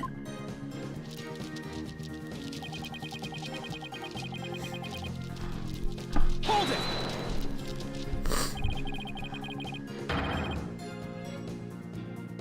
The only nonsense here is you and your assertions. Tisk. Such anger is terrible for the skin, you know. Beauty is like a flower that blooms forth from a serene heart. Excuse me? I wouldn't expect a wilted peasant like you to understand. Perhaps this fragrance will help the blossom within you bloom.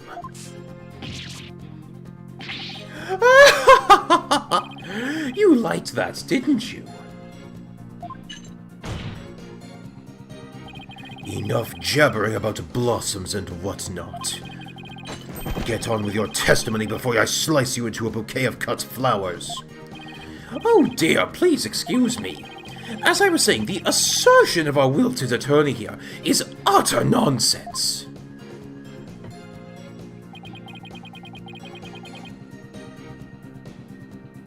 Hold it! You'd be arrested, wouldn't you? Yes, it's true. I would be sacrificed upon the altar of justice, despite my innocence. But what a terrible loss that would be for the future of humankind's cosmetic needs. It is a tragedy that must be averted. Defend me if you understand this. Silence! The only terrible loss is the time wasted by your ceaseless yammering. If you would avert the tragedy awaiting you and that vexing visage of yours, then... Yes, I know. Get on with my testimony. Anyhow, suffice to say, should the mayor admit to the defense is nonsense, I will make good on my threat, and...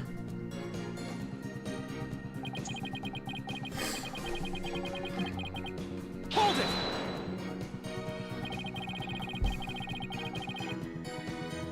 And the truth. And just how did you learn of the so-called truth behind Tenma Taro? Alderman QB told me all about it. The secret of the Forbidden Chamber and the truth behind Tenma Taro. Why would he share secrets like that with you, Mr. LaBelle? Because of the Alderman's wife. I was looking after her while she was hospitalized. He appreciated it so much, he shared the secrets with me. Wait, did he threaten the Alderman in addition to the mayor? Don't tell me that's how I learned how to open the Forbidden Chamber. And I guess that's why we didn't bring that up before. Needless to say, I'm not above revealing the truth behind Tenma Taro.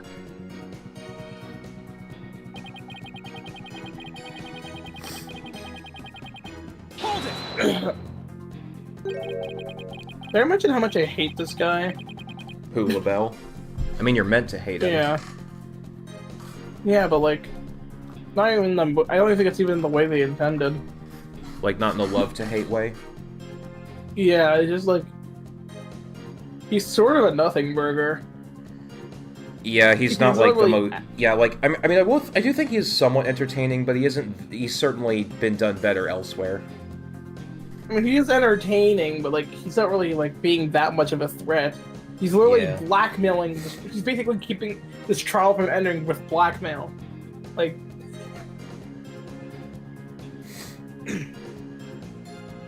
do not gaze upon Tenma Taro. Do not tell others if you see him. Isn't that what the village superstitions say? Exactly! Telling others what Tenma Taro looks like would reveal the truth. That's why the superstitions were written down in the first place.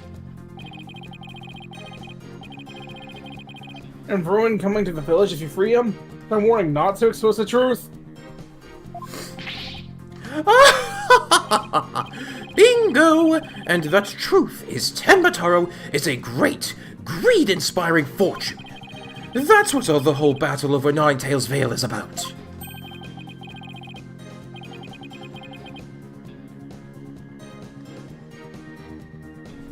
Tenma Taro is a great fortune? Come to think of it. Only that's the greatest get-rich-quick chance in the universe. Grandpappy told me all about it. Said there's an amazing treasure in there.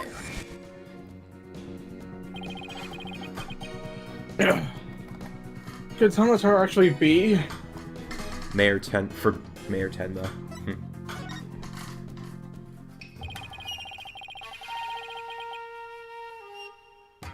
Telling the villagers that Tenma Taro is a terrifying yokai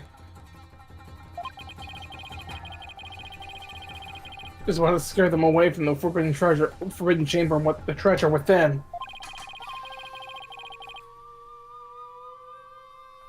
That's how the treasure has been kept secret all this time. Treasure. Well. It seems our ace attorney here has uncovered the truth that must not be revealed. Mayor Tenma looks like he wants to keep the truth hidden as much as I do. Why do you care, Apollo? Tragedy is doomed to repeat itself as long as Tenma Taro exists. That's why the secret must be protected. Yeah, I know, yeah. How long as Tenma Taro exists, huh? Slowbell, please add that statement to your testimony. Am I crazy, or is there not really a reason for Apollo to care this much? Yeah, like, especially since all he'd have to do to avoid it is to immediately depart the village, right? Yeah, but, like, it's also just... like, just the way Apollo said that he doesn't want to reveal it as much as the mayor doesn't. It's just like, why? Why do you care so much, Apollo? It's like you live there. If anything, Tenma Taro not actually existing would be a good thing, wouldn't it? Yeah. Oh yeah, the superstition. Oh yeah, Filch took away those superstitions. Objection!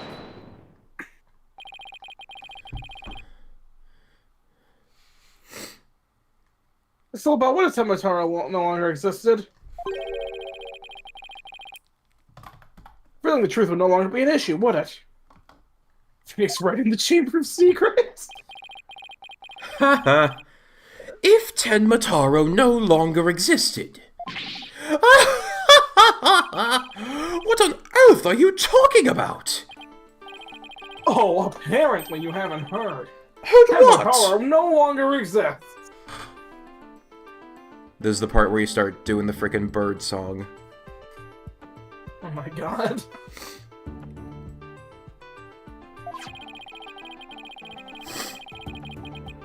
But I guess if you didn't get a thorough search after the key was taken from you. Because when we searched the Forbidden Chamber, there wasn't any treasure there! Treasure. Treasure! Really? Well, maybe you weren't looking in the right place.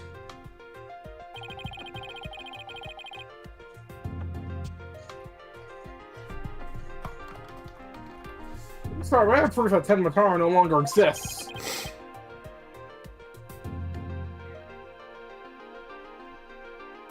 Take a look at this figure.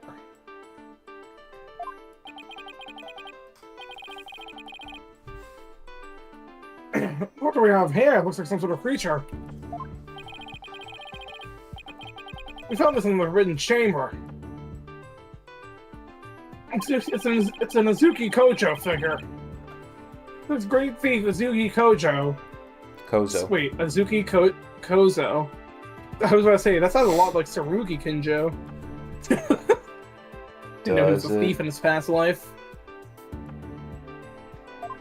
A great thief, Azuki Kojo, was a something, I don't know. Are you suggesting that the Tenma Taro has been stolen? What? They gasp! Yep, Phineas Fletcher's grandfather, a master thief, was the culprit. Here's everything that happened in this case. This case starts 35 years ago.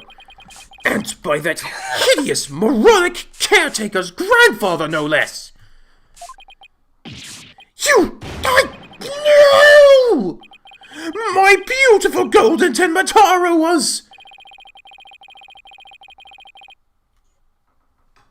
Greed inspired by Tenma Taro can no longer bring ruin upon Ninetails Vale. Isn't that right, Mayor Tenma?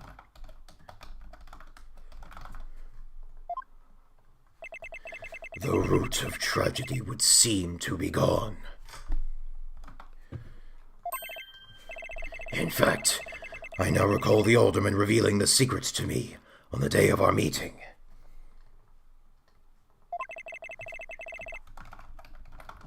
He must have been speaking of Tenma Taro. For he said to me the gold ingot was gone.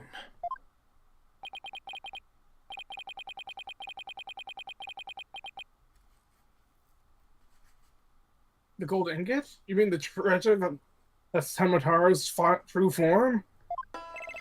Recall, if you will, the scroll in the Forbidden Chamber. Tenma Taro is the yellowish object shown there. A giant gold ingot that my nomadic ancestors bestowed upon Ninetails Vale, even though it looks more like a lump of gold instead. In return for that gold, my ancestors did receive from Ninetails Vale land that would become Tenma Town.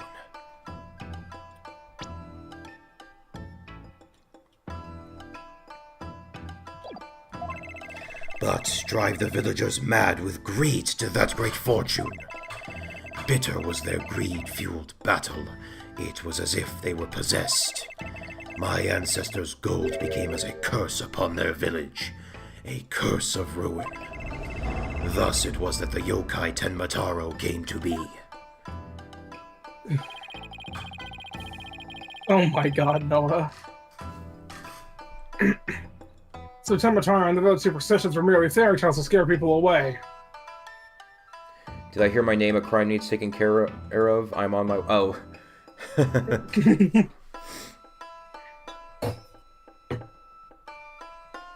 So Tenma and the village superstitions were merely fairy tales to scare people away. Fairy tale or not, Tenma made quite the mess of things. Yes, indeed, for there is no greater monster than a mortal man's lust for gold. Something anyone in this franchise could learn from. Well, you know what they say. The love of money is the root of all evil. My ancestors did bring a terrible thing here to Ninetales Vale. A thing so terrible that Tenma, a monster just as terrible, had to be created to keep it a secret. Yet we have naught but love for the little village, to which we owe our very existence. Tenma Town would never seek to take over Ninetales Vale in a merger. Oh my, that was quite a shocking lesson in history! I'm not gonna lie, I actually like that. Like, it's, you know, it's just simple. Like, I know it's fairly simple, but it's just a neat bit of world building. It's, I mean, now that we know Tenma no longer exists. Are you ready to admit your secret? You are the amazing Ninetales, aren't you? No! Don't do it! Please, no!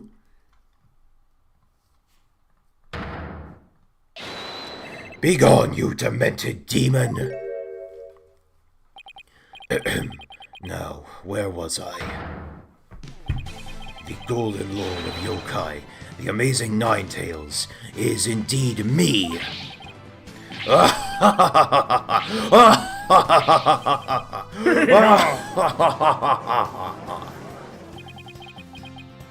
And that means Jinxie! Yes?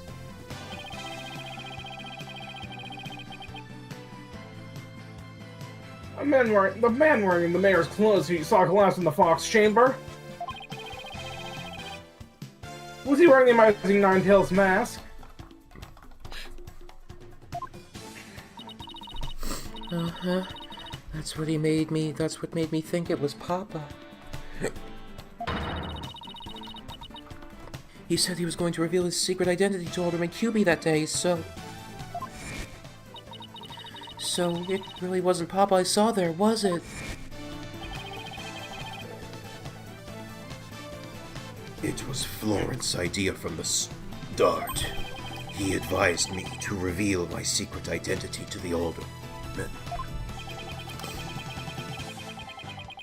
Yeah, yeesh, Goldberg machine on the most elaborate setups of the Bell's scheme. You may rest easy now, little Jinxie. That monster's deception is through. Ka-ka-ka-ka! The true fact behind this case have finally come to light.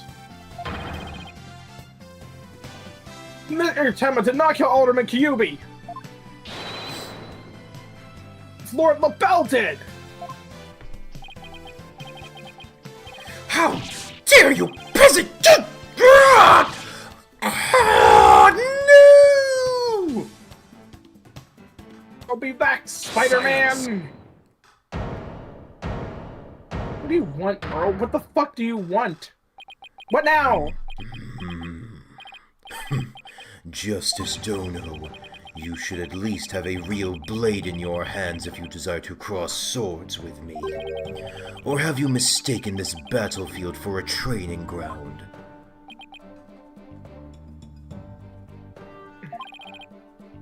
What's this guy want now?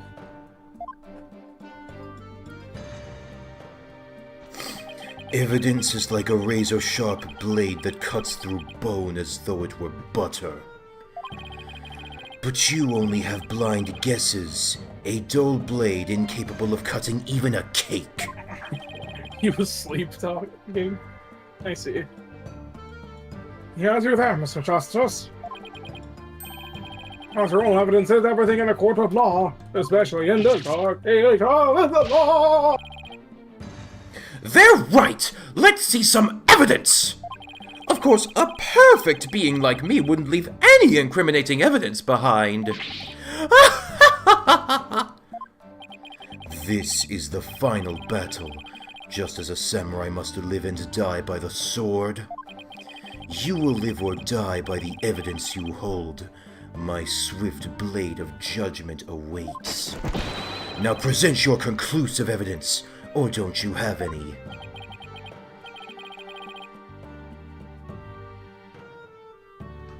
Oh, crud. Do I have anything conclusive?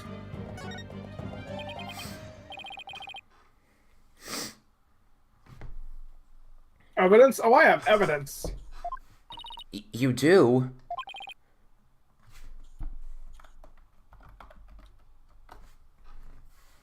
I didn't kill him, but if I did, there wouldn't be any evidence.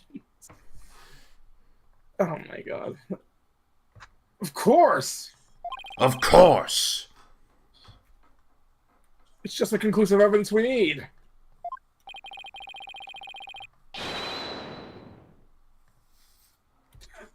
I'm going to finally prove Mayor Tenma's innocence. Here comes justice! The first... I don't even remember what it's called at this point. Reconstruction. Yeah, I think I usually call it revisualization. Yeah. I'm not actually sure what it's actually called. Let's review the facts. Here's everything that happened in this case, but again...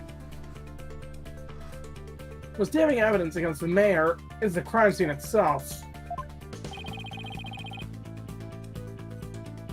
The mayor and the victim were the only two people found in the room. Also, we all thought the alderman was killed because he was the amazing Nine Tails. But as we know now, of course, we were way off. The amazing Nine Tails is really Damian Tenma. That's why when his daughter Jinxie saw the amazing Nine Tails veil collapse at the scene. You said it again. I'm aware. She mistook him for her father. Let's just say that Mayor Tenma is just the entirety of Nine Tails Veil. Okay. Those are the facts as we have revealed them. I'm gonna be so honest with you, Noah. I think revisualization, while not bad in canon, is almost always done so much better in fan cases. Because they actually, like, make it... Because in canon, all it ever is just selecting the right answer. And usually in most fan cases, you also have to, like, present evidence. Rather than just pressing answers. I see. I mean, yeah, there isn't any penalty for it. I mean, there still isn't any penalty for it, but, like, in this, it's just sort of brainless. It's just like, oh, what's the obvious conclusion to be made? You know, in fan cases, it's like, oh, so based on the evidence we have, what conclusion can be made? Okay. Anyways. But he didn't say anything about the evidence outside of the crime. Wait, however, Mr. LaBelle asserts he did not leave any evidence at the scene of the crime. Wait, but isn't that a confession in and of itself? No, not necessarily. Though I guess, yeah, you could say that. I don't see an innocent person saying, I didn't leave any evidence at my crime scene! But he didn't say anything about evidence outside the crime scene. Maybe he isn't as clever as he thinks.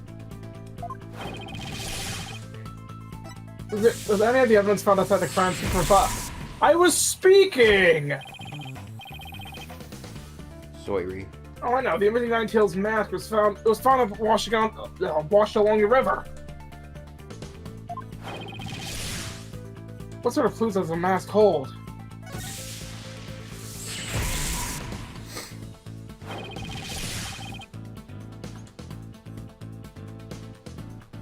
What is the hair left in the mouse? Who does it belong to?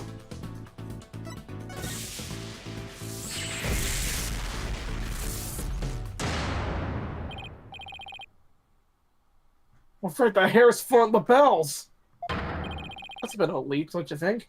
Oh, that's what I call conclusive evidence. No, how's that a leak? I don't know, it feels... I mean, I guess we don't really know his hair color, but to say it's white... I mean, it's worth bringing up as a possibility. I suppose. Well, Mr. Justice, do you have any conclusive evidence to present to this court?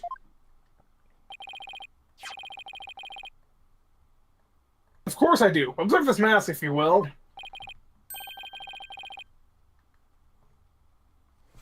That mask? How is that conclusive evidence? Not the mask itself, but the white hair within. We originally thought it belonged to Alderman Rex Kyubi. Now it's with the amazing 9 tails that we now know as Mayor Tenma, so... That is correct. So the question is, whose hair could this belong to?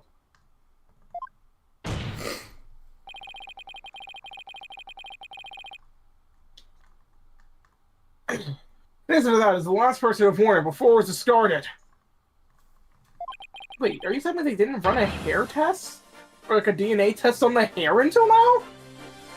That'll be you, Mr. Florent LaBelle! Okay, here's the thing. I know this is something that, like, a lot of CSI viewers bring up. DNA tests require, like...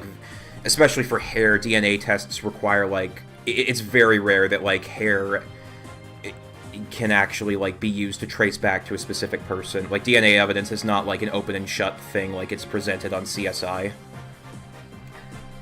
I suppose.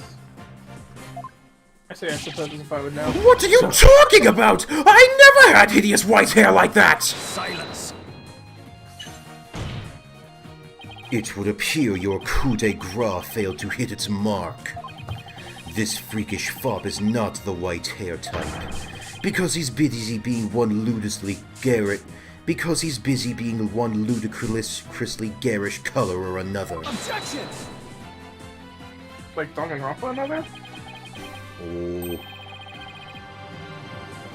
No, Prosecutor Blackwell, it's you who's made a fatal error. What? Remember where this mask was found?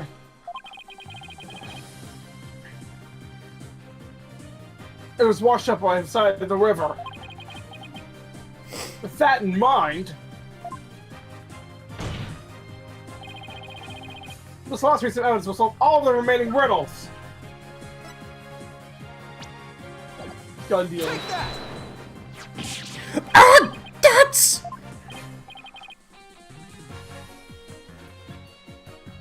What is that? This is Mr. LaBelle's own private brand of hair color. It washes out with just water.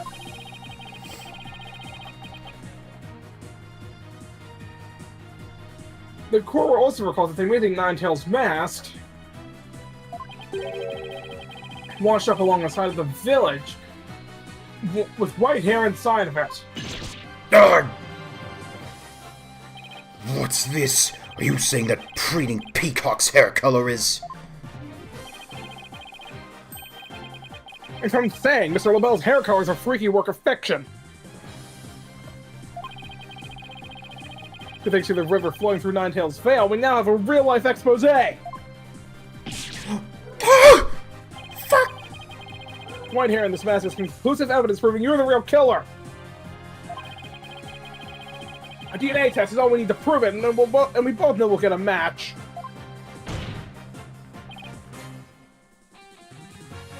Admit it! Okay, so they straight up just didn't even test it for DNA? Okay, never mind. I withdraw my previous statement. Yeah, that's what I was saying. They seriously didn't get... Like, it would have been fine if they did it to at least say it wasn't the victims, but, like, none at all? I mean, maybe that's what happens, and they just didn't show it. But yeah, they should have brought it out.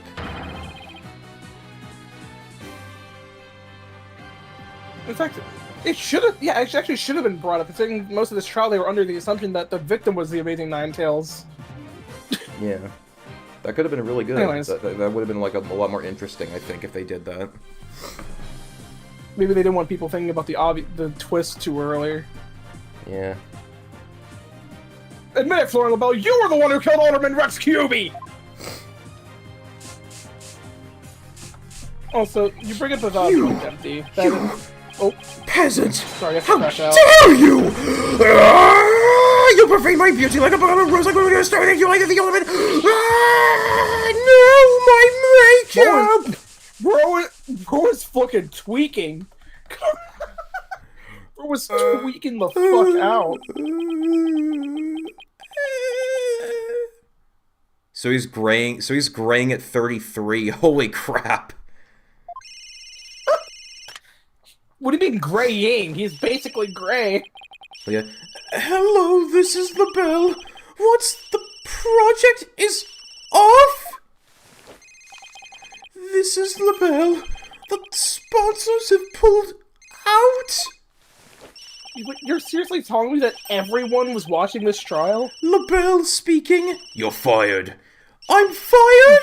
You bastard! You mean I'm no longer Mayor Tenma's aide? Hello, this is LaBelle. What? There's a stratospheric damages claim against me? $100 million of my stroking flower!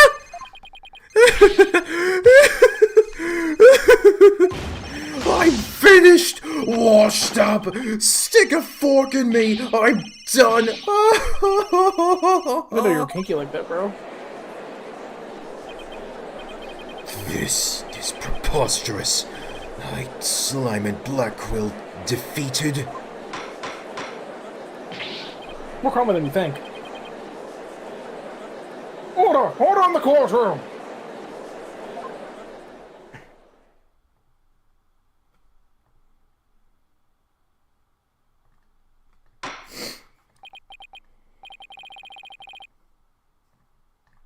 Well, this was quite the unexpected outcome.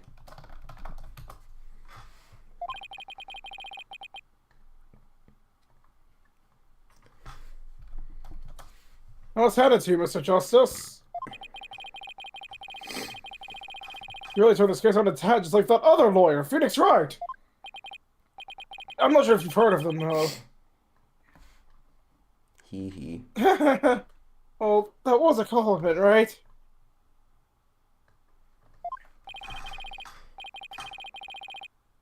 You know, Tempty, you make a valid argument. Can't I know argue the against implication that. here is that white hair is ugly, but counterpoint Celeste McCoy. Yeah, or Sora.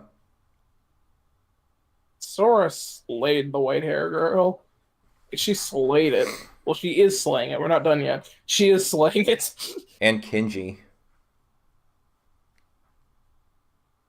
I mean, it wasn't bad, but, like, probably not the example I would use. Not that he looked bad. And by that, I mean I just didn't think of him. The defaced man has withered like a flower without water. One of the officers is currently tending to him with a sprinkler. What? What? What? What does that even mean?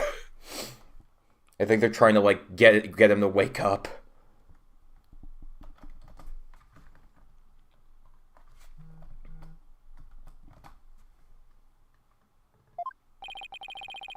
Allow me to explain the actions of the guilty party in detail.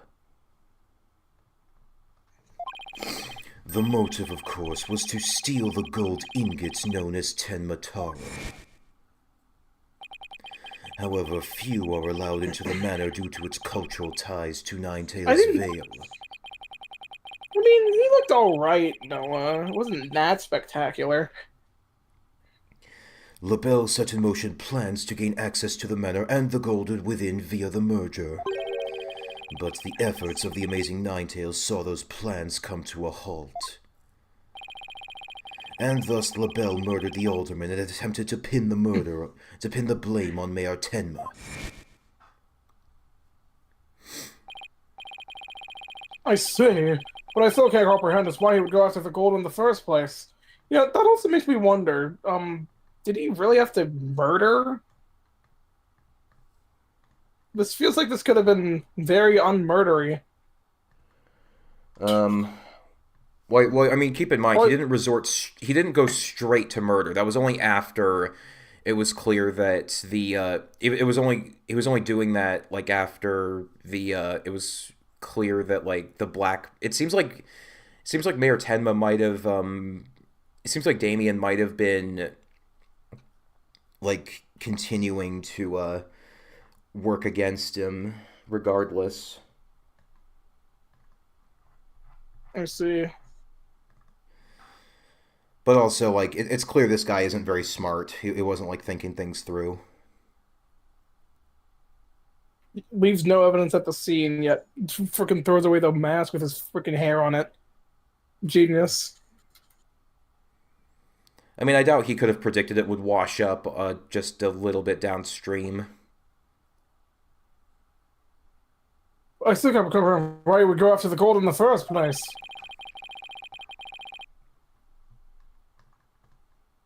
Sir LaBelle doesn't look at someone who's in need of financial aid.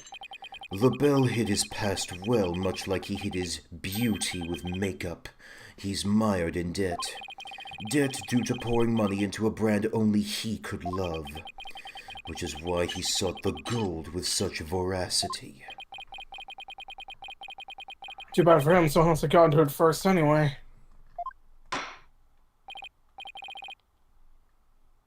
I see. Very well then. I believe it's about time I declared a verdict. This court finds the defendant, Damian Tenma. Wait, he's not Tenma. Yeah. Yay. Yeah, we did it. Whatever, bro. Whatever. Do not you interrupted my brooding! Court is adjourned. So for the Let's Dub, they had during that last bit, they had like someone in the gallery tell Phoenix that he slept through the trial, and then when he learns that Apollo and Athena won, he starts cheering and says like, "Suck it, Blackwell, suck it, Yahoo, Mr. Wright, the next Yahoo will get you thrown out of this court. Sorry, Your Honor."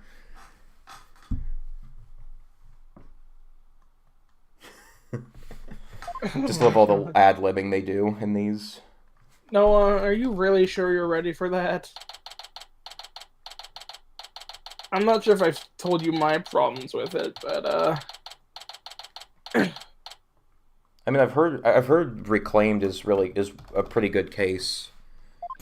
yeah, but there's two big things that really bother me. Yeah, Reclaimed before Academy, because that's when it chronologically takes place. There's seriously some good luring, Apollo. Is one of the big problems just how weird it fits in chronologically? No, shockingly. Although that is one thing. I mean, it is a DLC case, so I don't think it's that. It is interesting that Phoenix notably doesn't have the badge on him during this case. Well, Reclaimed is his first case back. Yeah, I know. Like, it's just a neat detail. Anyway. Yeah. I said this. Yeah, I didn't see that coming. Just got lucky, I guess. You banished Tenma Tower from Nine Tails Down like you're some sort of exorcist. He called Like, me... don't get me wrong. Don't get me wrong. Reclaimed, if I could look past those two big issues, which is like just how two characters are treated. If I could look past that, I'd agree that it's also the best case in DD, but those two big issues is just what makes it, like, basically the average DD case to me. And also just I'm not gonna go into detail, but, like, there's something at the end that came really suddenly. I see. There's still one thing I don't understand. How come Mr. LaBelle didn't kill Mayor Tenma too? He could have set it up so the mayor murdered the alderman, then died from a counterattack. That would have removed at least one possible fly from the ointment.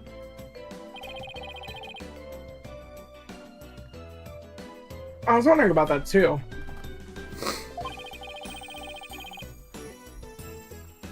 I have a bunch LaBelle was biding his time. This one not expecting the Amazing Nine Tails' true identity himself.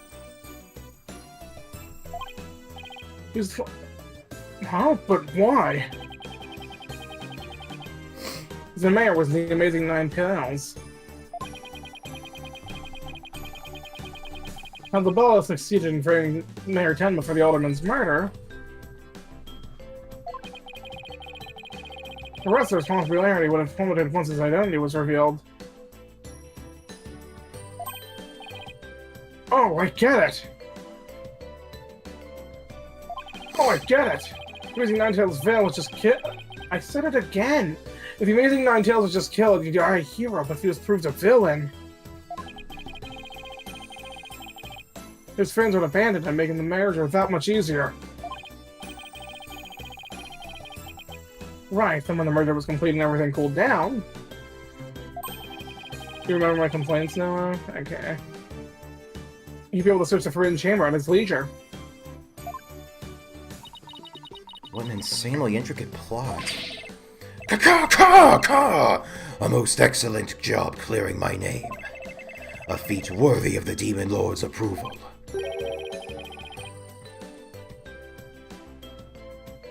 Why do you like Tenma again?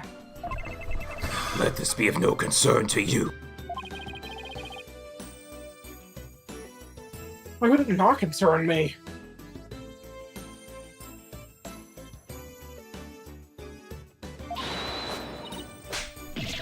Tenma, be gone! Ugh! Jinxie. Seems like ages since I've laid eyes on you. Papa, you're finally back. Yes, it would seem Tenma is no match for you. I'm not scared of that silly yokai anymore. Your father's a free man now, Jinxie. Isn't that great? Thank you for all you've done. Seeing you guys in action, it made me feel like I don't have to be afraid anymore. Is this actually smiling? This is all thanks to you two. Too bad the Amazing Nine Tails will have to retire, though. Aw, how come? Once everyone hears I am the Amazing Nine Tails, my fan base will nosedive. After all, I'm not the most popular of people. Another reason for my secret identity. I don't see how I could possibly continue. I think you've misjudged yourself. Take a look outside. Say, now that you mention it, what is all that noise out there?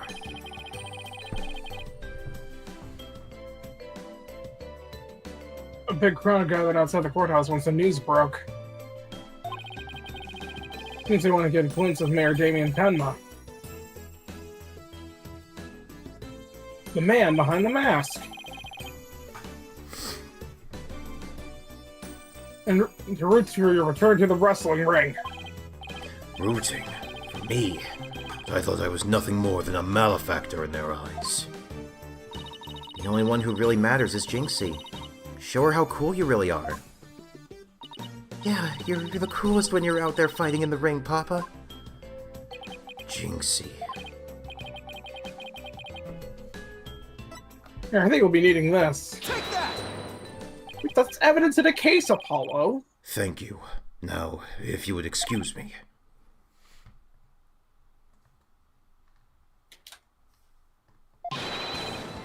I don't want to keep my fans waiting.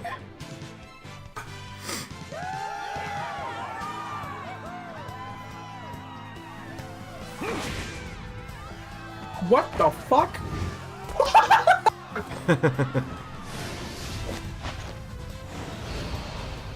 Nine Tails Vale forever! Isn't this a courtroom? Just outside it, yeah. Didn't mean to rust. Oh my god. I sure hope they can settle the problems between Tenma Town and Ninetails Vale.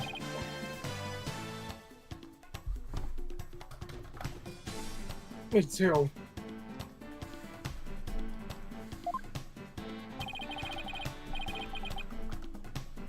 I'm sure they'll be fine. After all, the blackmailers/killers behind bars and the murder's no longer an issue.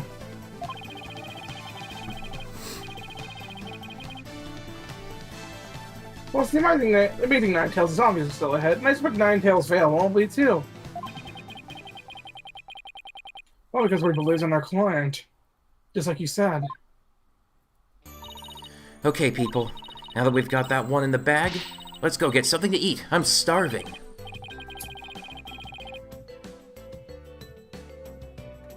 Sounds good. I'm so nervous I haven't eaten since yesterday. Better keep eating, Apollo. Or you might have to start I'll be looking right up back. at me. Huh? I'm definitely past my growth phase, and you should be about past yours, too. Are you kidding me? I'm just getting started. Ready or not, it's face-stuffing time. Speeding like that, and the only direction you'll grow is sideways. Very funny. But I've got a hollow leg. I can eat as much as I want without gaining an ounce. Really? Wow, can't wait to see this. Calories? Huh, just let them try to stick on me. Alright, already, you two. Let's get going before the old man closes shop. El Dude's Noodles isn't an all-night stand, you know. I'm with Mr. Wright. Let's go. I've been waiting to have a bowl from there ever since Mr. Wright told me about them. But what are we waiting for? The noodles are on me today, so I expect some serious eating from you two. Yay! Thanks, boss! I won't let you down. Athena has no idea what she's getting into. Mr. Eldoon's noodles are so hot and salty. 2 bowls would kill a man. What?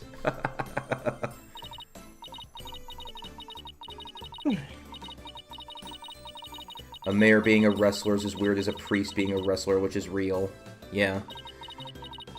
The dark age of the law seemed so distant, so irrelevant to our small, cozy office. But little did I know that it had been lurking all along, right there behind us.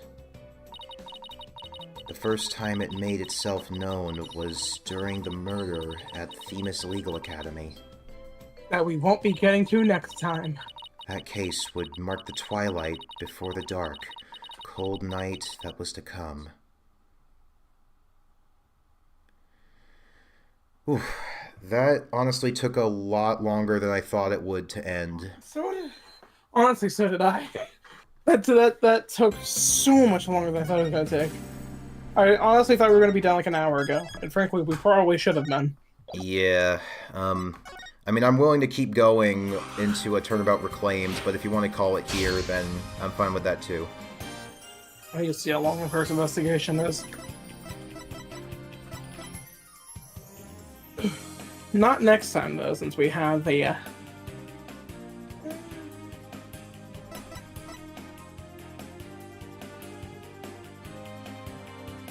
I think...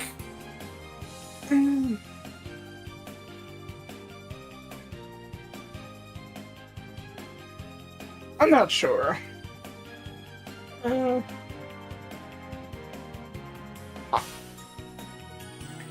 the one hand, the trial day is actually split up into 2 for once. But at the same time, I also don't feel like doing an investigation. Themis is the same academy where Sebastian graduated. He's not mentioned, but it's implied to be the same. Huh. Wonder, I guess this game was made after Investigations 2, so I guess they could do that, yeah. Yeah. So do you want to start with, do you want to start on Reclaimed or no? Let's do a coin. I'm gonna do a coin flip. Heads, yes. Tails, no.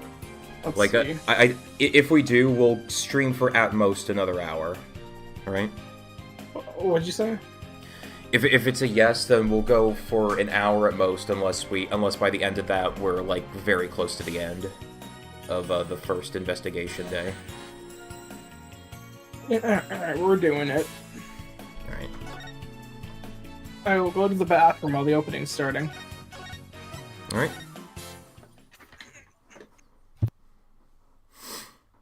My name is Phoenix Wright, head of the Wright Anything Agency and a lawyer.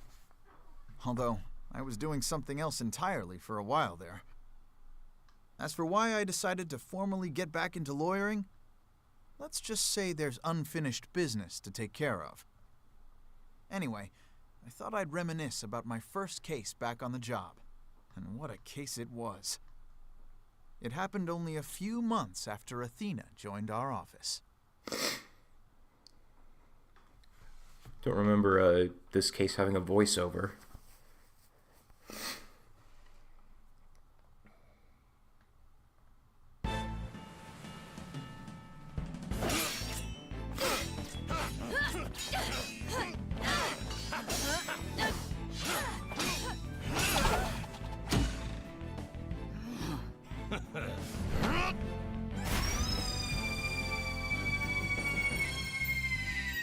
Captain Morla! He made it just in time!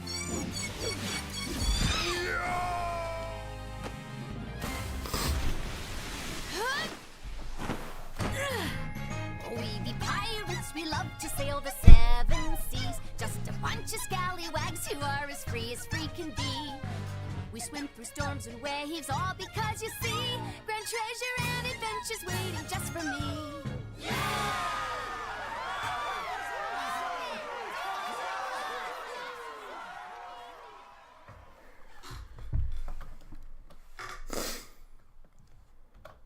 Alright.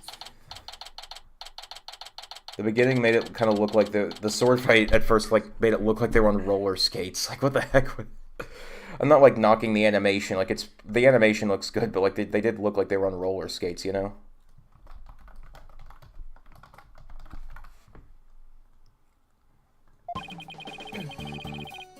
Today's my first day back on the job as a lawyer.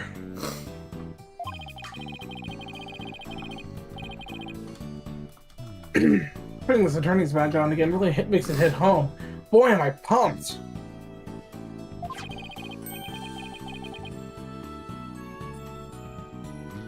Even Teresa said, "Looking good, Daddy."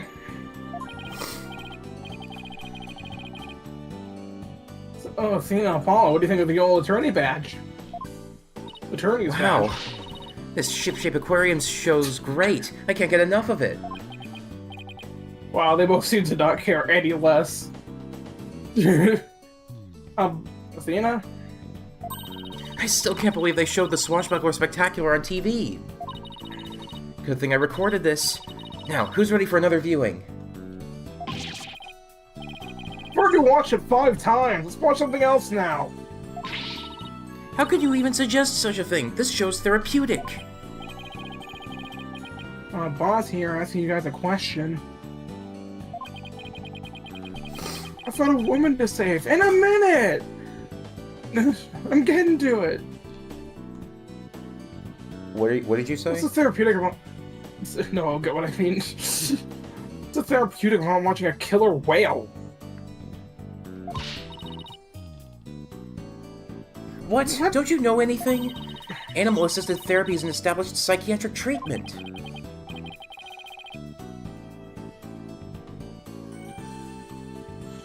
You're kidding, right? That kind of thing really exists? It's a real thing. I've been to the aquarium myself to try it, and it really helps. I still go there every now and then to further my psychology studies. The last time I went, I saw a dolphin and an orca swimming around together. It was so... Hey, do you think you think you could quit goofing off and do some work for a change? Work? We've already cleaned the toilet. Twice. Each. Hey, wait a minute. Is that your badge I see? Why do you look so fucking angry, Apollo? Wow, What congrats the on getting your fuck? Wow, congrats on getting your attorney's badge back, boss. Thanks. Starting today, I'm officially a lawyer again. Is this animal abuse? I mean, it's the circus and SeaWorld combined. I don't know. Maybe? Some suspension of disbelief, I don't know. She took him long enough to notice.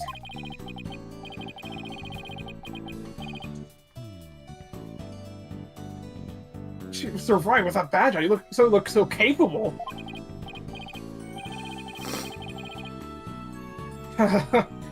Thanks?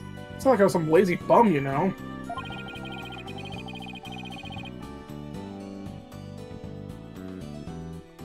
Well, why would you suddenly get so far to get your badge back anyways? Oh, well, I made a promise to a certain someone. An important promise. To make out with him. What? What could be so important?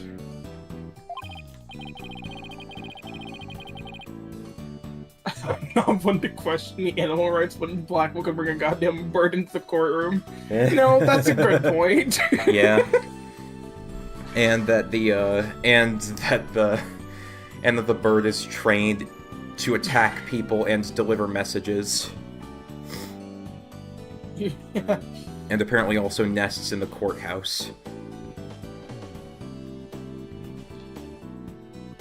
Anyways, we have 3 lawyers working now. We better start taking on lots of work. But cases require brain power. I'm all for that. Let's get this agency hopping. We have plenty of enthusiasm. All we need now are some clients. But it's been 8 years since I last wore this badge. Like a rookie all over again. Yeah, but you shouldn't be.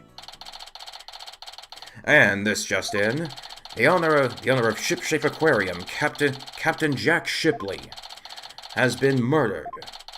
The suspect in the case is reportedly already in custody inside the aquarium. Isn't that the aquarium we were just watching, Athena? You guys are cursed, I swear to God. It is. I can't believe it. A murdered shipshape aquarium?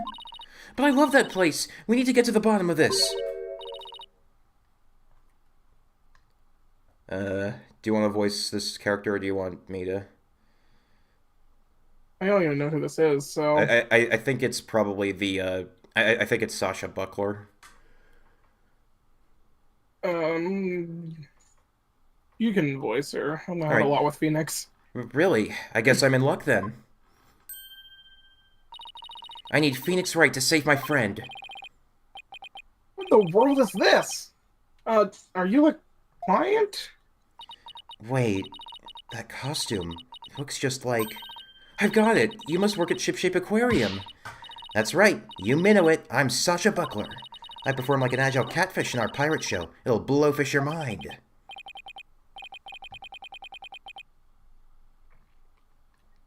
Minnow? Blowfish? Those puns floundered a bit. I figured out the client's identity. Chalk one up for analytical psychology. Analytical psychology? Do you mean using your fucking eyes? My friend is under suspicion of murder, so I really need some help. That's why I've got to find this Phoenix Wright guy. Guys, we would have never figured out her identity if it weren't for Athena and her psychology. Never would have figured this one out. Magical lawyer superpower number 4, or observation. Literally. Well, I'm Phoenix Wright.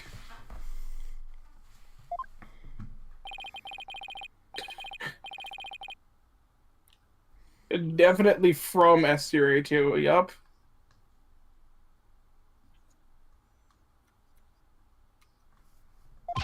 This is apology. Oh, sorry, I thought you said something.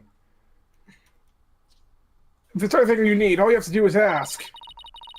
The same goes for me too, Miss Buckler.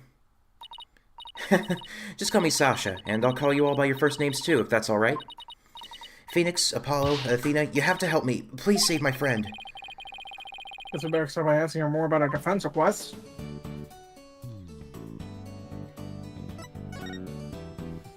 Your defense request, you say? Sorry, sea creatures are the only things I know anything about. It's alright, don't worry about it. You didn't even put her in a funk.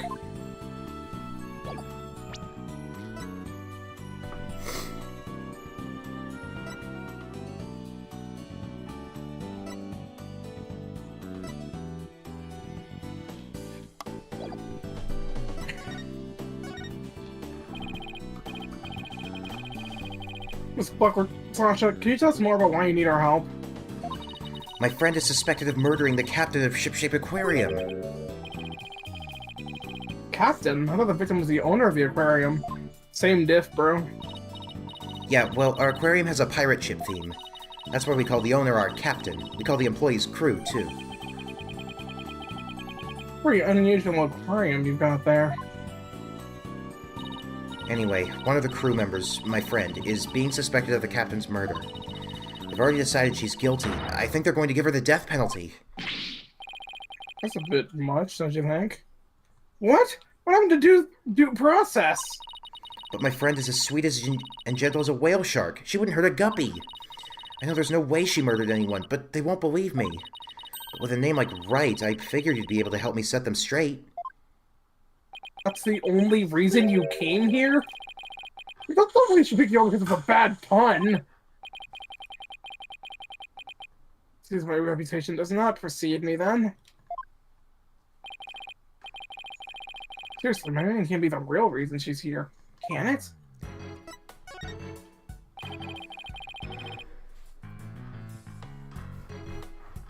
What's the real reason you picked me, Sasha? Well, to be honest, I asked a whole slew of lawyers, but they all refused. They said stuff like, there's no merit to taking your case, or I'm not sure I can help. They're all as cruel as sharks, of hearts purer than whitebait. Oh, I can really feel Sasha's frustration. I am so frustrated. I'm so frustration status. I am so very angry status right now. Couldn't have been Sasha she all alone.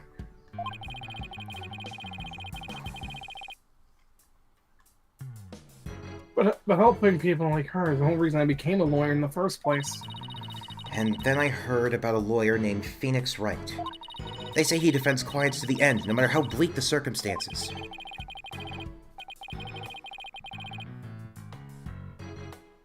I guess my reputation does precede me. Not sure how well deserved it is, though. Phoenix, fuck you mean you're not sure how well deserved it is? I thought to myself, if anybody can save my friend, it's you, Phoenix. What if I wonder there for a man who just got his badge back?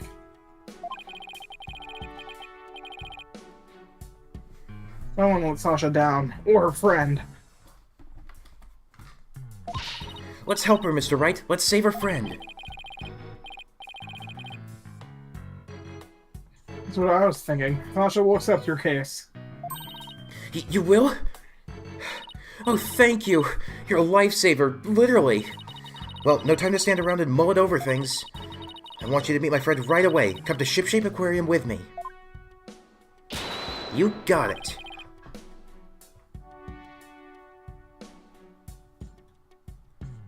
I'll go too. Alright, I need you to stay here and keep an eye on the office until Trucy gets back. Oh, silencing Apollo, it starts. You never know when a new client might stop by. How come I'm the one who has to stay behind? Because... You know, not the newbie. Yeah.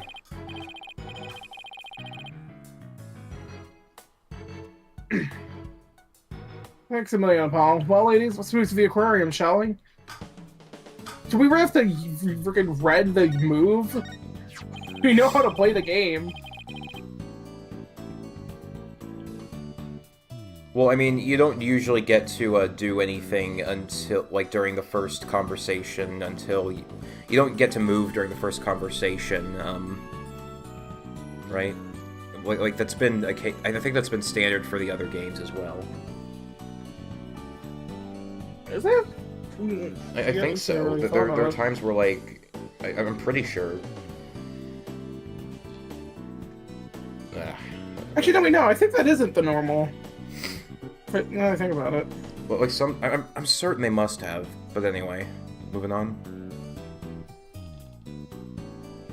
And I guess that makes sense. Wait, why would people play it first? What do you mean play it first?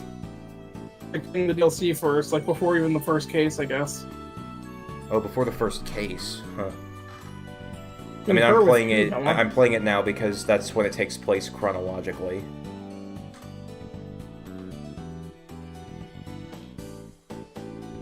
The return of a legendary lawyer. It's kind of exciting, actually.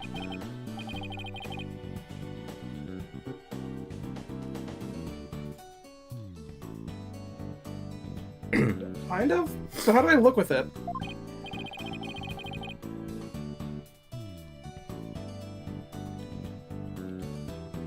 Okay, well, RTA is one case, and it's also a bonus case, let's not forget. Look at that thing like a real pro! Yeah, Rise from the Ashes is one example. I mean, chances are, if you realistically, what would we have done? Like within the context of the story, like there's no reason to like move anywhere because you haven't like spoken to, you don't even know like who your client is yet, or like you don't have a client yet, right? Technically. Usually if the client is introduced in the first scene, like in the TV or something, you usually have to move to the detention center. Usually by Maya's request. Yeah. But yeah, I do think that was right about Rise from the Ashes. Anyway, go ahead. Yeah, but like, it's just, you must have done it 1,000 times. I personally don't mind it. Like this is the one time where I think it's justified. Never seemed like enough to just have it pinned on my lapel for some reason. My florid lapel.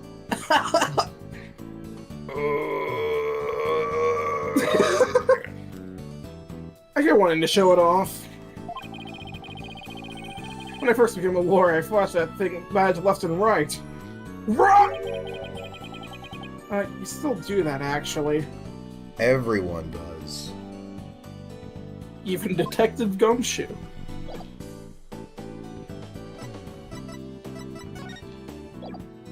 Better known as weight issues. Ooh. I'm under the water. Please help me. No!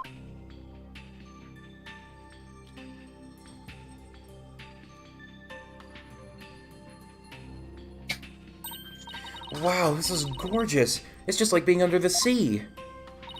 Yeah, this is the Aqua Tunnel, our pride and joy. I'm really glad you like it. I'm going to go on ahead and fill the detective in on your arrival. Take a look around the tunnel and then come meet me at the pool up ahead on the right. Hey boss, look at this cute little fish. I bet it would be great. Phoenix! Jeez! It would be delicious grilled. Wow. Seriously? Is that really all you can think of? When I get to eat lunch today. Oh, and here comes some grilled chicken. That's a penguin, dipshit. Penguins. That's not a chicken, it's a penguin. Come here, little cutie. Oh, I just remember who comes in this case. Oh yeah, I just remembered that too. Oh, it ignored me. It hates Athena Sykes. Maybe it's hungry too. Oh look, it dropped something. Ah, it's an ad for the Swashbuckler Spectacular show. The penguin had a whole bunch of these stuffed in its backpack. Backpack full of ads has been added to your inventory. So it's passing out flyers, huh? How cute.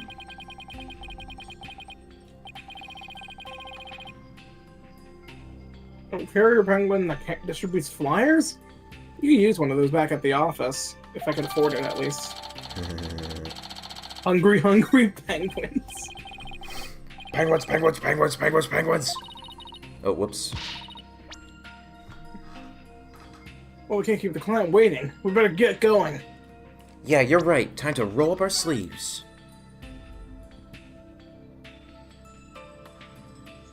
Yarg! Yeah!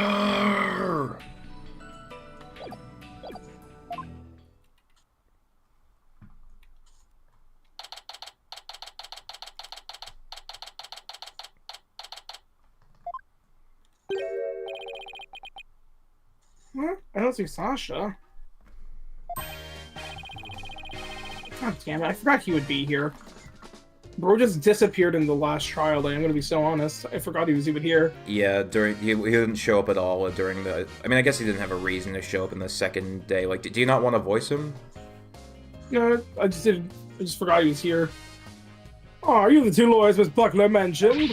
I shouldn't be Detective surprised, Fulbright, frankly. are you the lead detective on this case? That's right, as long as evil exists in the world, there'll be no rest for me. And who is your sea urchin friend like there, huh? Is he talking about me? I'm the defense lawyer, Phoenix Wright.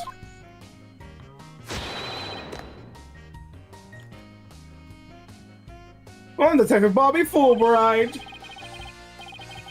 People don't usually get to see this area. It's only open now because of the investigation. You're pretty lucky to get this peek behind the scenes of the aquarium. Lucky, right. He's even louder than Apollo. Kind of like we're getting So like where is his this? first impressions of this guy, since he didn't actually meet him. Let's see. Yeah. So where's the suspect being questioned? And where's Miss Buckler? Here I be, me buckos. Ah! Shiver me timbers, there be one of dread pirate no-stash's scurvy swabs. I beg your pardon? I'm not anyone's swab, I'll have you know, scurvy or otherwise. More shameless than a sea lion ye be, trying to make off with me best bucko. If ye want to pick a fight with us, ye'd best bring along an army of great white sharks.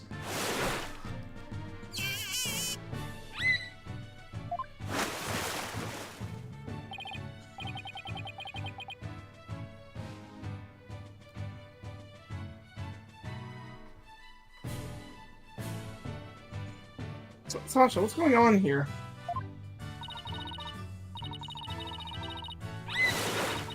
Well, let me introduce you. This is the friend I was telling you about. Her name is Aura Shipley. But she only responds to Orla, so that's what people call her. I'm her trainer. She's a suspect in the murder, but she never hurt anybody.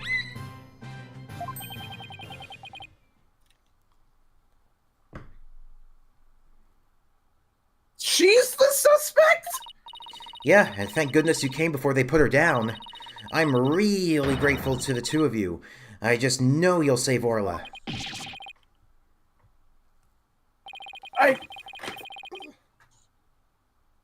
Don't tell me you didn't even know who your client was.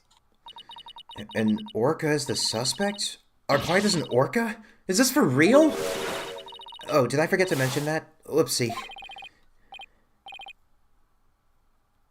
That's one very big oopsie.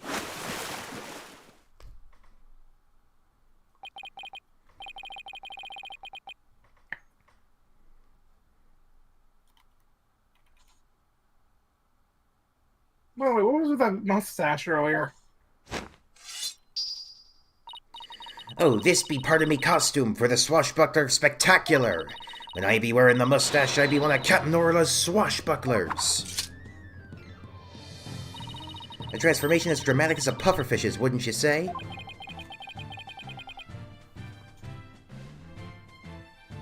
I don't think I would ever say that. It's a pirate-themed aquarium, so that's why Orla's wearing a pirate hat, right? Yep, she really loves wearing hats. She puts them on all the time. But her fake mustache keeps falling off, so that's a problem.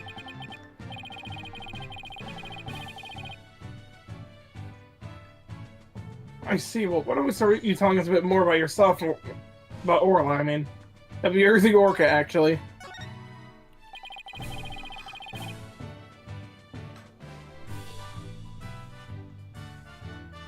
Okay, so you're serious about me defending Orla? Of course I am.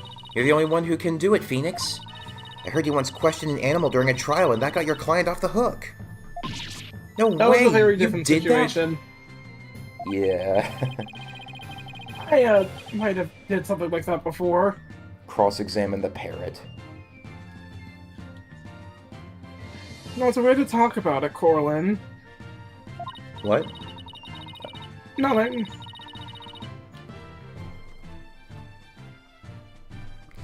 Oh, you're gonna have to tell me all about this later, or I'll ask Apollo for all the juicy details. Why do you think he would? Actually, yeah, he probably would know, huh? When I heard you didn't discriminate against animals, I knew you'd hear me out.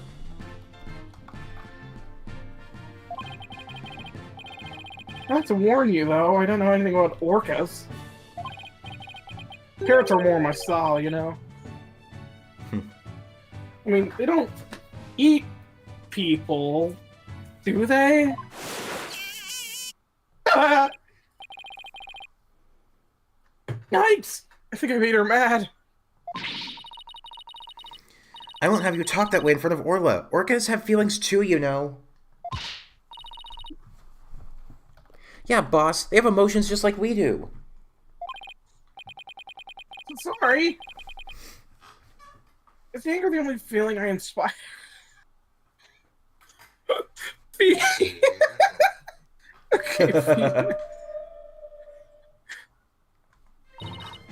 Don't worry, she says she forgives you. she did? Besides, orcas are very picky eaters. Orla here only eats fish. The captain went to feed Orla this morning, and then he was found dead in this very room. Can you tell us more about his death?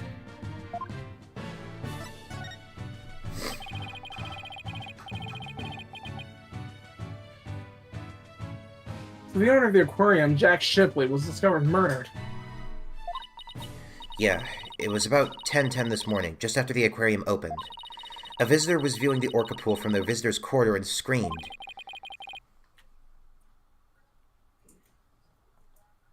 The orca pool is the tank here? Yeah, that's right. This pool is built so that guests can see into it from the corridor on the first floor. The security guard and I heard the scream and came running into this pool room, where we found the captain dead at the side of the pool in his swashbuckler costume. He was as big and tough as an old crocodile, the captain. I still can't believe he's dead. Mr. Shipley was very important to you, wasn't he? Sorry, I didn't mean to get all sad goldfish on you. I was thinking the Sad exact same thing, goldfish? Phoenix. Okay, time to snap her out of it. When it's showtime, it's time to smile. That's what the captain always said. By the way, do you know why exactly Orla is being accused of the crime?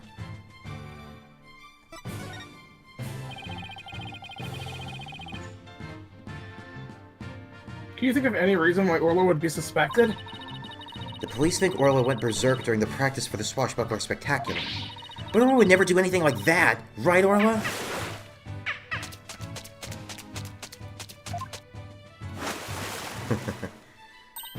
Aw, just look at that face. Isn't she adorable? The charges just have to be false.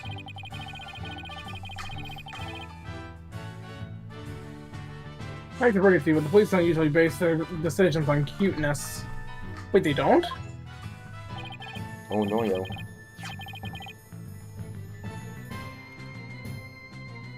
That's right, we base them on facts! Take a look at this!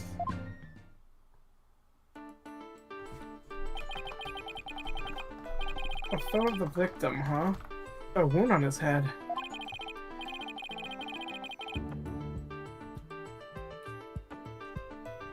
Very perceptive! The victim and the orca were the only ones here! What's more, we can find a weapon of any kind around here.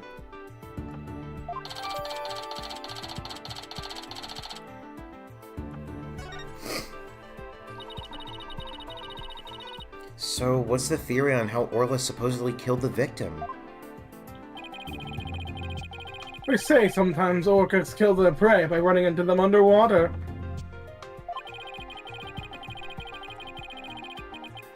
We believe this orca did just that by pulling the victim into the 65-foot pool, and ramming it while they're underwater. That's a big ass tank.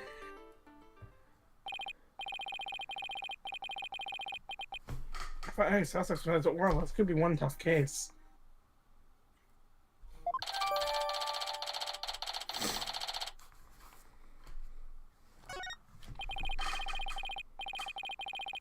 No, it's official autopsy is in order, but an orchid attack makes sense! Wait, what? You didn't order an autopsy? Why wouldn't had the one been ordered? Just then the case would be too short. An accidental death due to a failure to exercise proper oversight over an animal.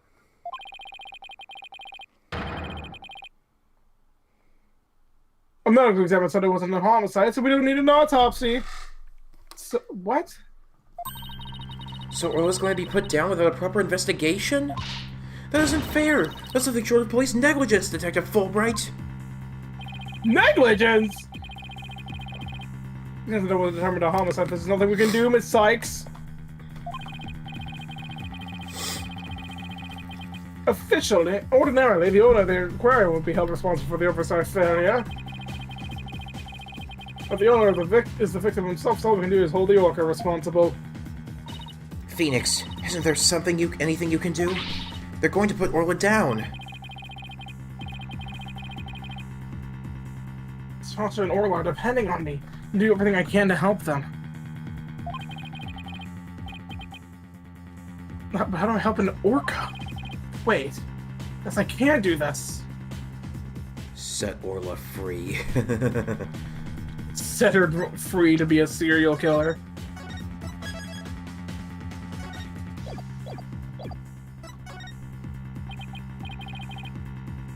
I'll set Orla.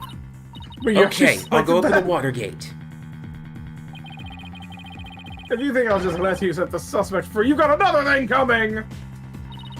Pollux to you, punk!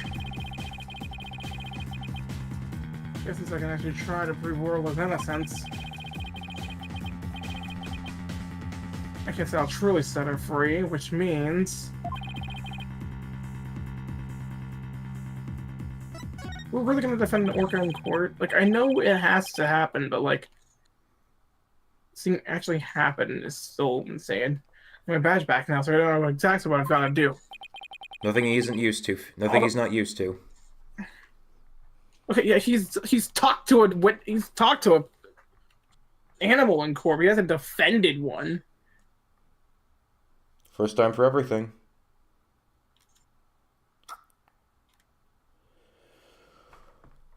I'll defend Orla in court. The fuck? Even though Orca deserves a fair trial. I'll do it if the one responsible for Orla is dead, then I'll take the responsibility for her. Yo, what? I guess doing crazy things just once in your career wasn't enough, huh? But Just what the heck? once? I'll take responsibility for her too.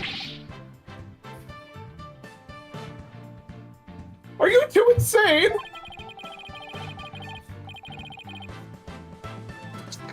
Come on, Noah, really?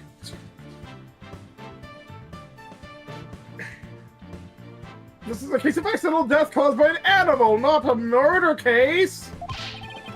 Yeah, well, so was the stolen turnabout didn't start as a murder case either.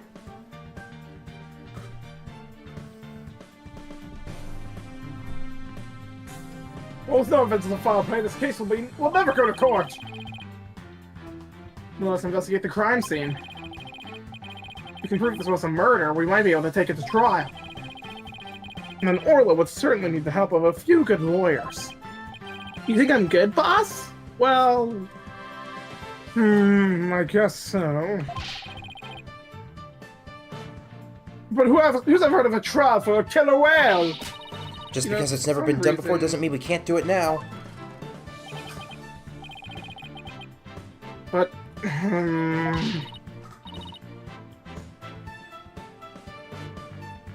Please, Detective Fulbright, for justice's sake. What fan case is Inspector Cabanella from? Ghost Trick? Oh. The police have determined that an animal as harmed a human should be put down.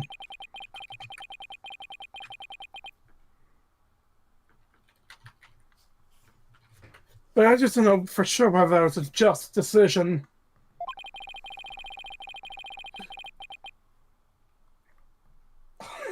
I just noticed what you said. No.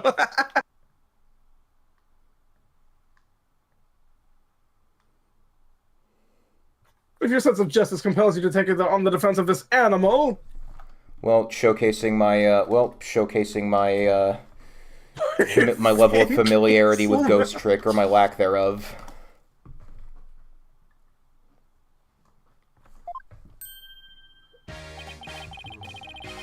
Then my sense of justice tells me to let this case be re-examined for possible merit. You mean it? Really? That's fantastic. You're not such a bad guy after all, Detective Fulbright.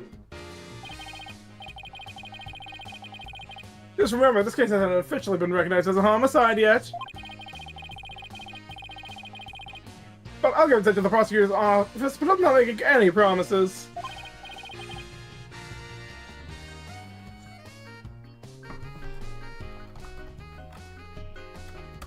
Anyways, I'd better be off. You two are our lifeboat. I'll be right back here. I'll be right here if you need me. Thanks, I got a feeling we really needed this investigation. We're still not sure if it'll go to trial, but as Orla's lawyers, we'll do everything we can.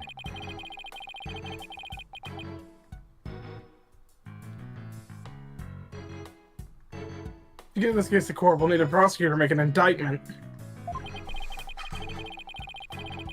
So we'll have to find enough evidence to prove it's a criminal case.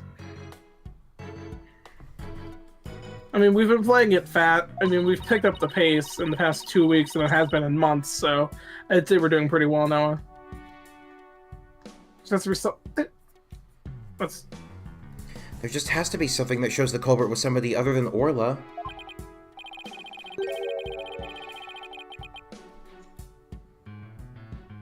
Detective Fulbright said there's no weapons in the area other than her.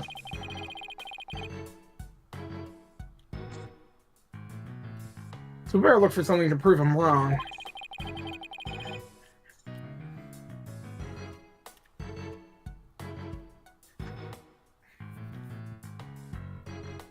I better make a note of that so I don't forget, because I've got to explain the frickin' notebook again. Sure, organized, boss. Maybe I should get a notebook of my own. I just like to jot down. We've gone through this before! Yeah, boss. I mean, Apollo told me all about that. I'll add some stuff too. Oh, and did he? I mean, Apollo told me the exact same thing. Like, why explain it again? Like, they're playing a DLC case. There has to be some evidence here we can use in court. Examining the crime scene from every angle is the key here. Is there seriously going to be an examine tutorial? Alright, just tell me what I need to voice again. Yeah, okay.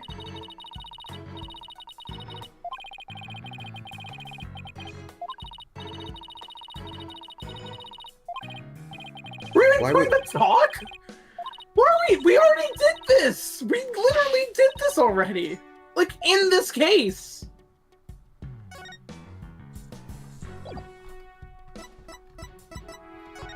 Oi.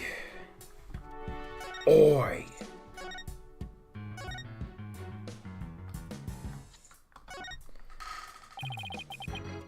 A setting sun. Sunsets always remind me how quickly the day goes by.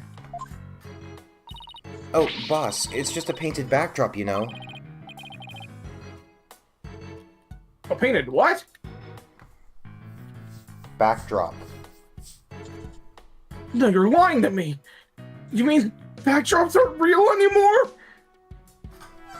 Oi. It's even the point anymore. What can we trust anymore, Athena? What can we trust? Walia colete mio. Walia colete mio. Walia colete mio.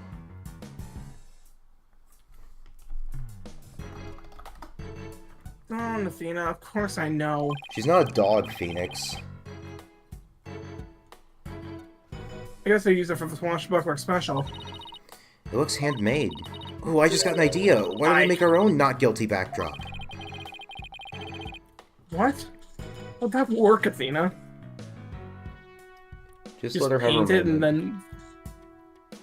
She has plenty of moments. No, we put psychological pressure on the judge by hanging it behind the defendant. What? Okay, that just wouldn't work, Athena. Unless the judge, I mean, I guess if a normal judge would probably work. I almost want to see how the judge would respond to that.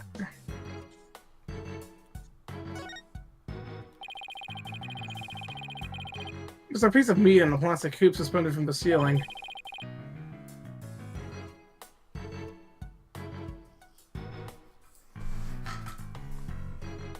Talk about a clashing decor.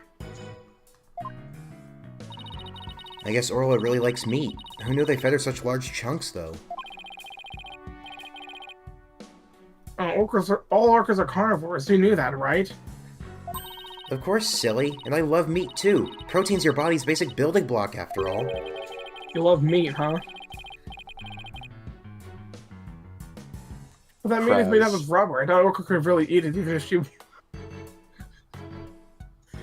even if she wanted to. You mean to tell me she jumps up all the way up there and doesn't get her reward? The poor girl, after all that effort. I don't think Orca's as dumb as you think she is.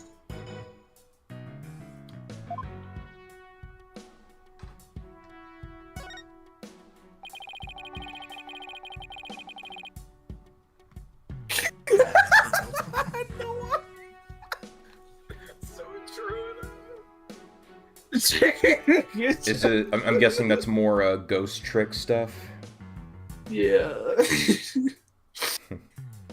I'm gonna have to get to that probably sooner than expected, honestly. It's a great game, and honestly, with our pace, we could probably finish in like 5 or 6 streams. I don't know if I'll stream it, but so maybe. I've got such a big backlog. I mean, thankfully the streams are at least the streams are helping me work through a bit of it, so that's good. This is gonna go from Corlinian Scabbard to Corlinian Backlog. Yeah, I mean, I did make backlog streams an option in my poll. Doesn't look like the ladder goes all the way to the bottom of the pool. But there's usually water in the pool, so it doesn't need to. So apparently the pool spans 2 whole floors. Ordinarily, visitors only get to see what they can from the first floor. But they said on TV that they sometimes give behind-the-scenes tours.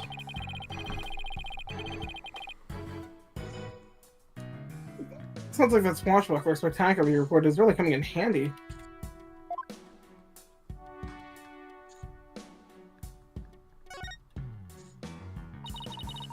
Is that show makeup above Orla's eye? That's right, it's a starfish. Kinda makes her look like a punk rockin' pirate, don't you think? A punk rock's killer whale? Ugh, it's official. Society's on the road to ruin. Ain't that the truth, Phoenix? Well, I think Orla's one hot rockfish. Speaking of rockin', how do you get Orla to do what you want during the show? I give her signals with this whistle. That animation.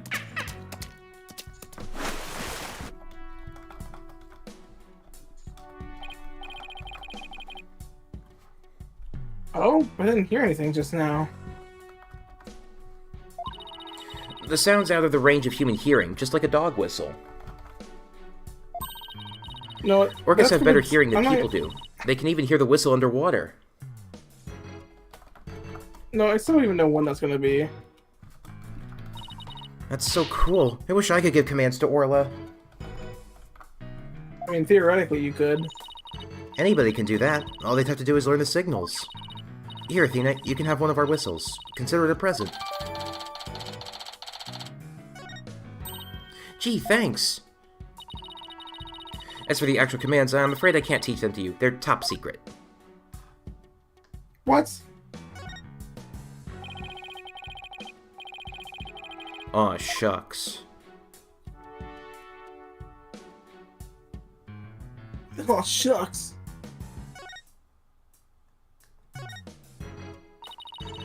Hey, there's a cannon in the shape of a shark. I'd love to try firing that thing. Boom!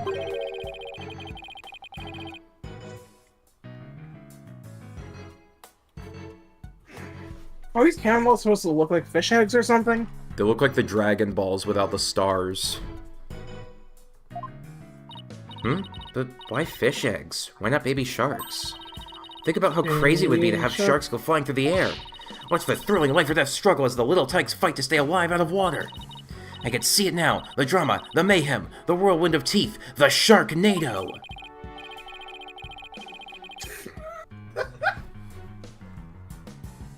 A tornado of sharks? Not even Hollywood can conjure up something that insane. Oh, yes, Clearly they haven't could. seen Hollywood. You clearly haven't seen Hollywood then, Phoenix. Well, he lives in Japanifornia, not Los Angeles. Hey, look, there's an apparatus here to hang from.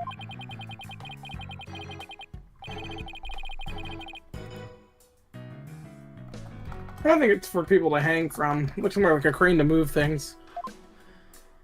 But Sasha was hanging from it during the Swashbuckler Spectacular. I bet there are all kinds of ways to use it, not just to move things. Come on, boss, try thinking outside the box. You're good at that.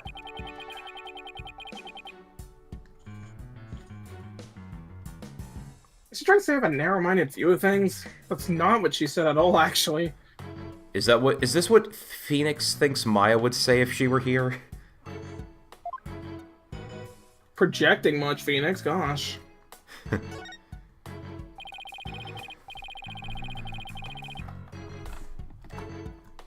Oh yeah, what I was trying to say earlier, no, is I have no idea when that's gonna come out. When what's gonna come out? Frankly, Ghost Trick. Oh, yeah. Because it took us so long to even get us. Like, I think we've been recording that series for like, yeah, 8 months. Not 8 months, 6 months, and we're still not done with it. It's not because it's a long game, is it? You know, it's just because we could. It's just because I think there was like 2 months we just didn't record it at all. Yeah. I mean, and Noah and I had a similar problem playing through Investigations too. Yeah. Exposing the Noah secrets. The doors are slightly open, and there's police officers standing guard outside. I guess they're watching to make sure we don't try any funny business, like hanging from that crane. Jerks. Well, now that you've said it, I suddenly feel the urge to do something. How about if I suddenly break out some squat exercises? That would be pretty funny. Yeah, that may cause a few raised eyebrows in the ways you don't want, Athena.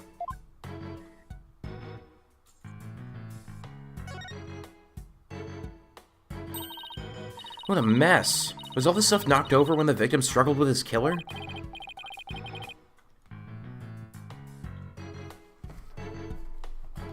It's possible, but it would be hard to prove.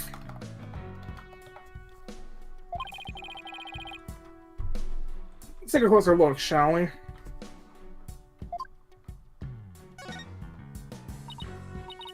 Ugh, so this is where the body was found, huh? If it's first, or maybe because they found some sort of evidence of attack on the victim. Orla didn't attack the captain. She loved him. The captain rescued Orla when she was little after she got beached on the shore. He tried to release her into the ocean, but she kept coming back. I could tell Orla's sad about losing the captain. She's just not her usual chipper self. Orla must really love this aquarium and the captain. She's the only one around here big and strong enough to play with a big, tough captain. Every day she made a point of headbutting him and stealing his hat. Yeah, I guess you weren't really kidding when you said the captain was a really strong guy. I think I can slightly hear myself in the background on your end, Craz. Oh, wonderful. Yeah.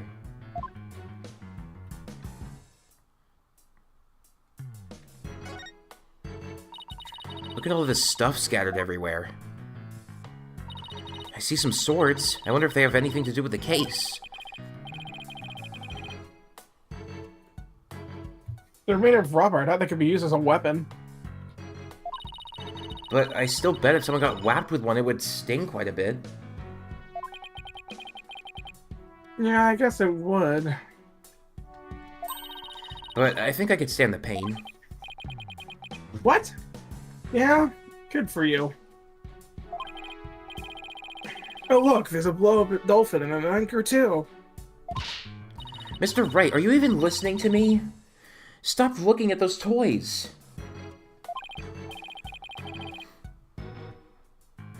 Nice, haven't caught red-faced.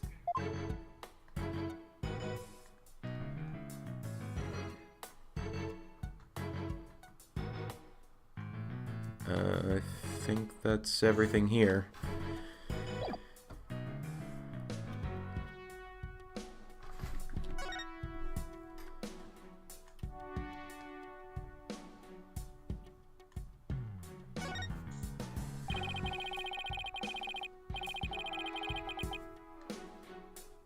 Looks like the control panel for the creative apparatus. Sure, a lot of buttons. When I see this many buttons, I start to get fidgety. I know what you mean. You start itching to push them, right? Nah, I start itching to make a psychological study of people who want to push buttons.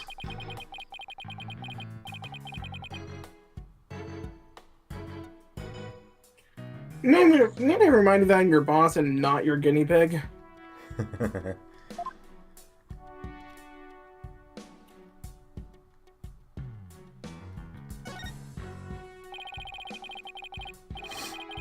Or is I gonna notice me from here? I better move around to the front.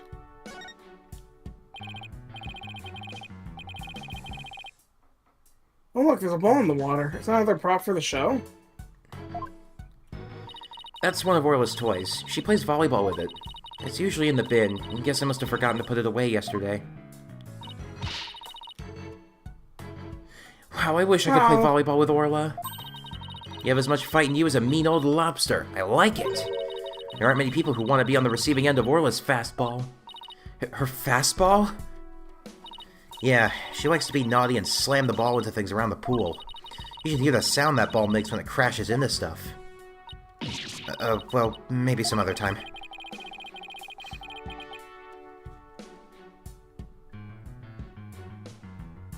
She's on went from fighting lobster to reluctant hermit crab.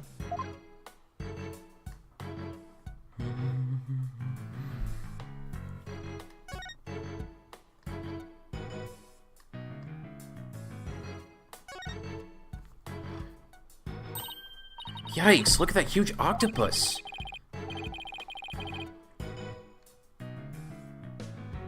There must be a show bump too. One of its legs missing. Wouldn't it be exciting to take on a huge enemy?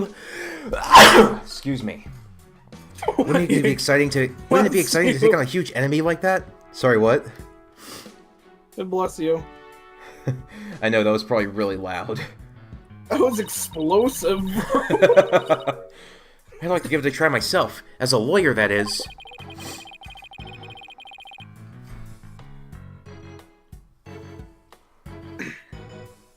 You know you have an insufficient number of limbs to out-object it, right?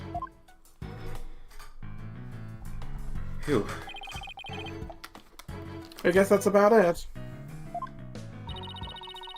Under different circumstances, I would have loved to see the Swashbuckler Spectacular. The three of us always performed the show together. Me, Orla, and the captain. Noah. Today's show's been cancelled, but we could have put on a little performance for you now. Okay, Noah.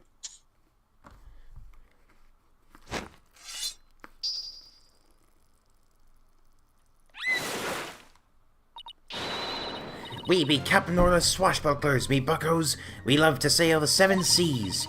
We come to rout that mangy blackguard dread pirate No-Stash. Avast, there he be, No-Stash himself.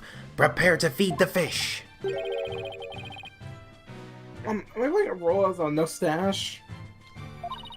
Well, Sasha has a stash and you don't, so I guess so. Hit him with your water cannon, Captain, and spare no quarter.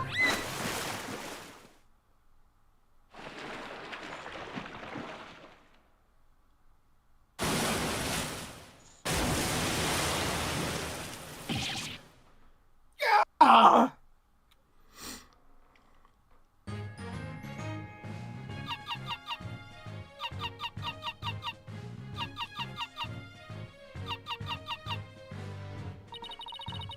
We swim through storms and waves, all because you see, grand treasure and adventures waiting just for me. Wow, that was awesome! Your performance packed quite a wallop. Yeah, I for one feel like I took quite a beating. Sorry about that. Can't have a show without a bad guy role, right? But a singing orca, huh? Must have been tough to train her to do that. That's Orla's best trick. She can only sing one song, though. Well, she still got one up on a pianist who can't even play a single song, so...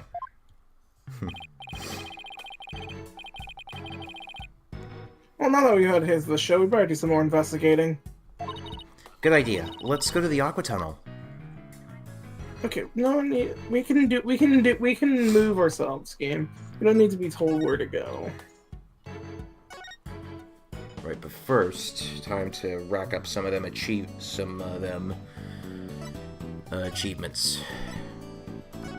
Or at least credit for them. What's this? Something you wear around your neck? It's a whistle that it's a whistle they use to make orcas do tricks. If I blow it at you, will you do a trick? What am I, some kind of circus animal to you two? Well, you are one of the talents here at the Wright Anything Agency. The least you can do is learn a trick or two. Need I remind you I'm a lawyer and a human being? Besides, Athena doesn't know any tricks either!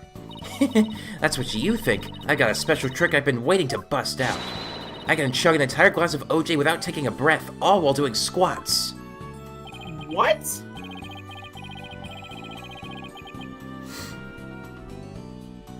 Well, that's a really something, Athena.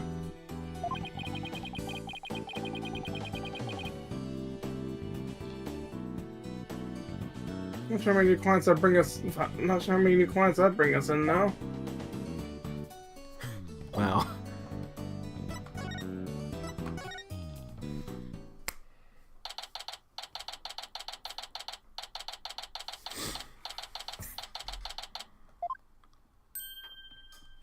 What are you doing here?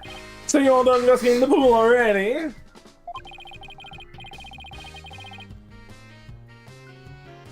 We had a good look around, but now we're moving on to the other areas.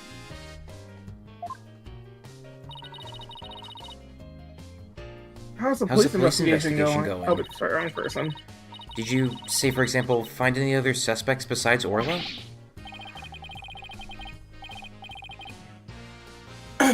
Well, wouldn't that be fortunate for you if we did? But no, I'm afraid not. And even more unfortunate for you. I'm afraid we found decisive evidence of the Orca's guilt. What? Well, please tell us more, Detective.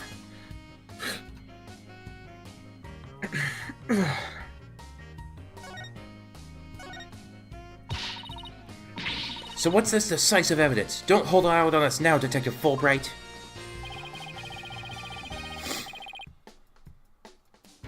I'm very sorry, but I can't share classified information with the defense. Especially not security footage that shows the moment the Orca was attacked. Yep, I'm personally see to it. This baby stays safe and it will never leave my side. Excuse me, but there's a call for you, Detective. I'll be right there. Sorry, you guys. You know how it is. Well, he never said that he wouldn't leave its side, I guess. Now let's sneak a peek.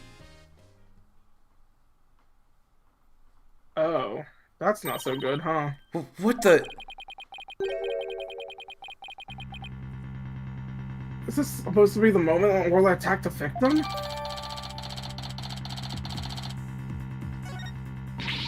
This little bit of footage doesn't prove anything. I agree. I believe in Orla and Sasha. Let's just continue our investigation. Oh, looks like there's some... I see, I assume that's the, witness.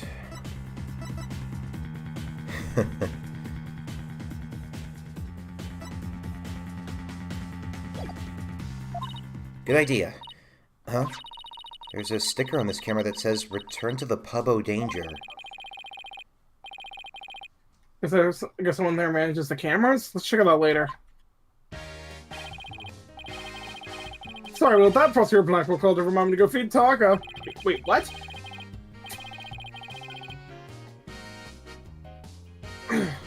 So, right. Oh, that's right. You two got any more questions for me? No, we're good. Thank you for leaving all your info, loser.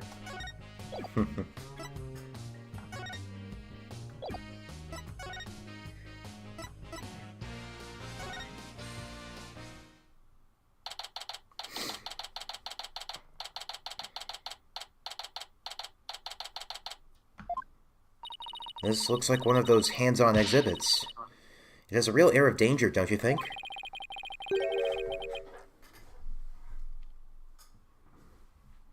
Well, the banner does say the pub of danger.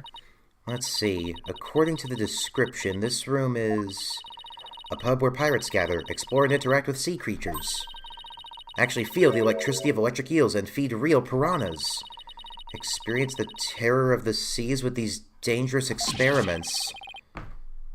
All those sound less like terror and more like torture to me. Do you want to voice this character, or would you rather I do it? I'd rather you do it. All right. I'd thank you to keep it down there, Blue Boy. I'm conducting an experiment. Do not disturb me unless you wish to be zapped with an electric eel.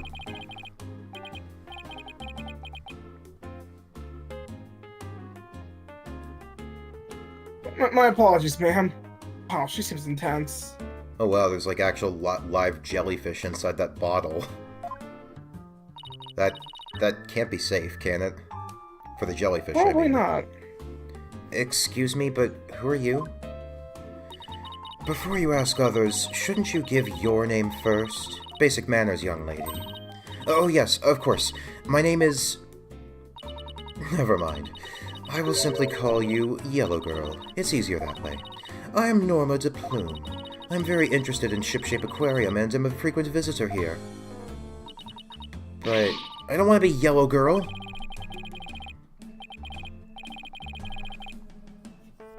You think I want to be called Blue Boy? Let's just see what she has to say. I have no interest in looking at meaningless trifles. As a matter of fact, I have no interest in looking at you, Blue Boy. What's the one? I'm a meaningless trifle? Too?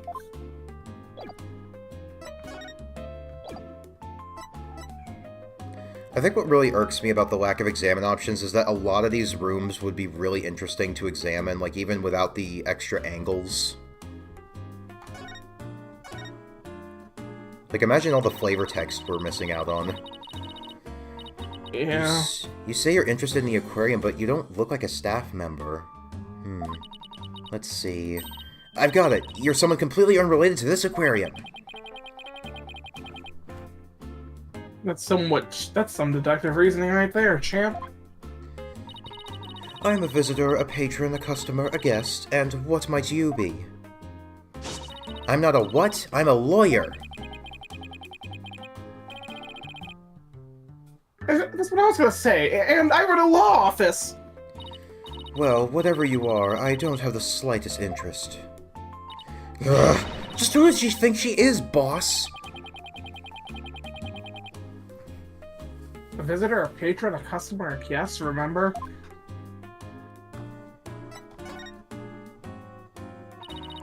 I thought they closed the aquarium and weren't letting members of the public in.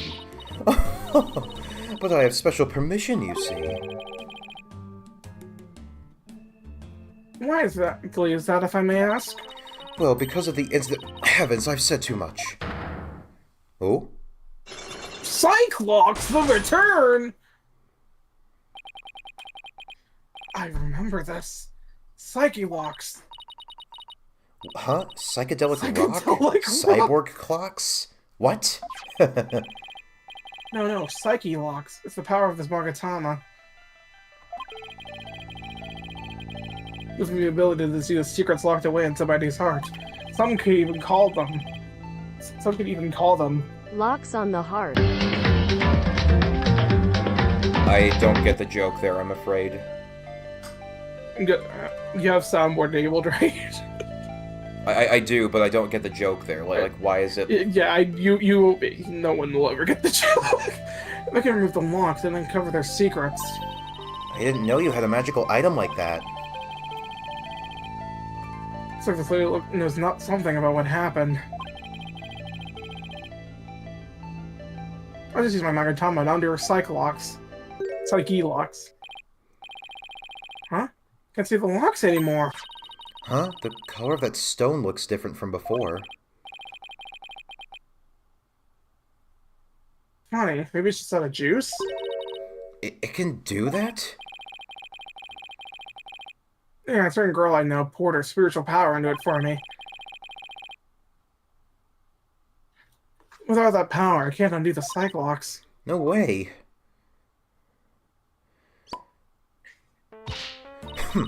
Why do I have to keep quiet about it anyway? I've never been any good at keeping secrets. But I did promise after all, so I guess I'd better keep my mouth shut. Who did you promise what to? No comment. Now, go away. Just when I thought we could find out more about the case. Let's go try to find some other way.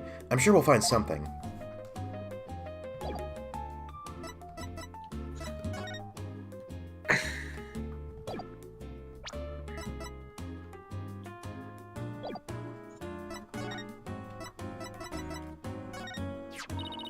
Don't thrust that under my nose. I won't watch it.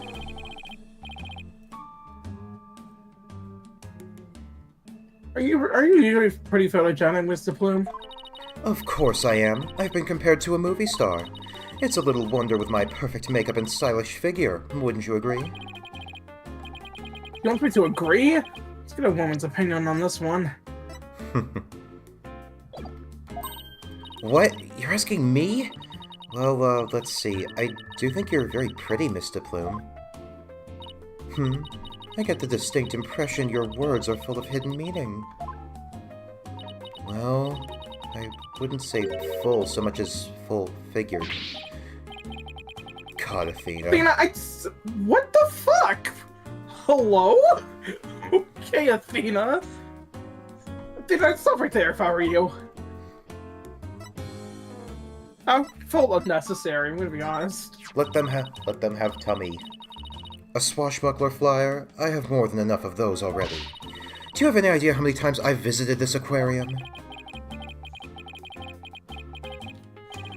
What are you yelling at me for?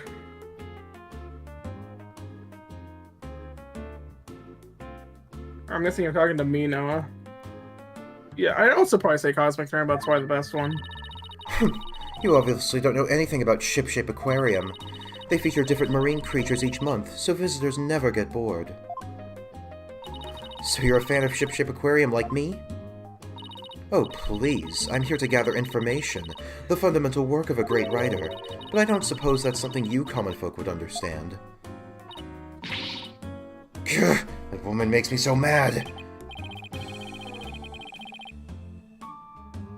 No, why don't we common folk just get back to our investigation,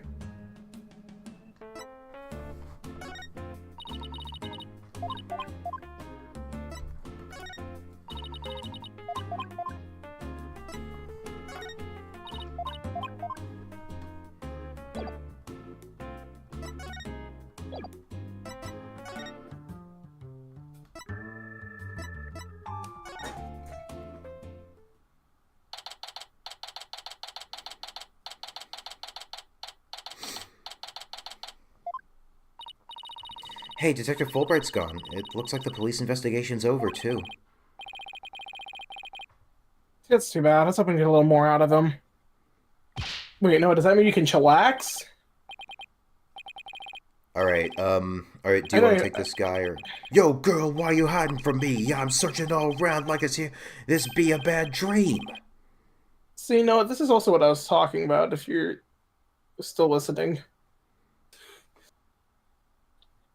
You usually don't like watching streams. Well, it was probably your only Why you're only linked to sanity for the past 3 hours. Nearly four. Nearly four. Yeah. I think once we get like our next once we get control again, I'll end it there because it has been an hour. Yeah. Is that somebody rapping? Rifle, you sometimes make me so mad. Now that you're gone, I'm just so sad. Yo, Rifle, just come back to me. We could be together and sing creak, creak, creak. Do you want to voice this guy, or would you rather I keep going? No. I'd rather you keep going. You're doing well.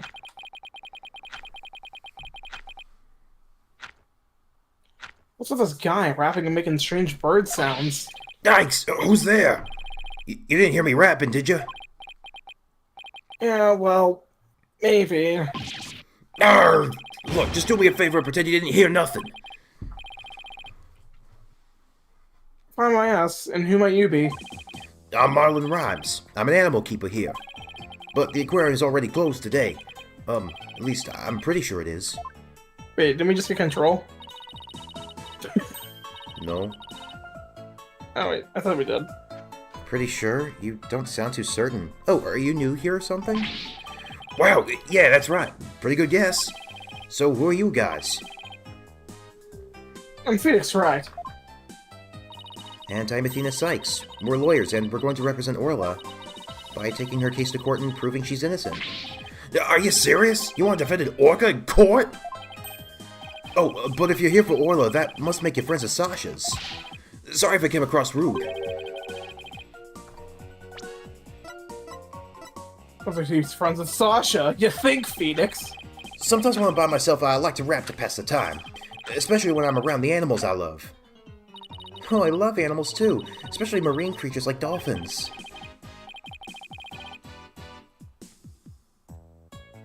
I like marine creatures too. Just the Phoenix! Stop thinking with your stomach for a second, won't ya? Well, at least he's keeping it to himself this time. Give a man credit. But just the ones you can eat. Yeah. Well, people who like animals are good people. That's what I always say. If there's anything I can do for you two, just say the word. I just started working here, though, so I don't know how much help I can be. Mr. Rhyme seems pretty friendly.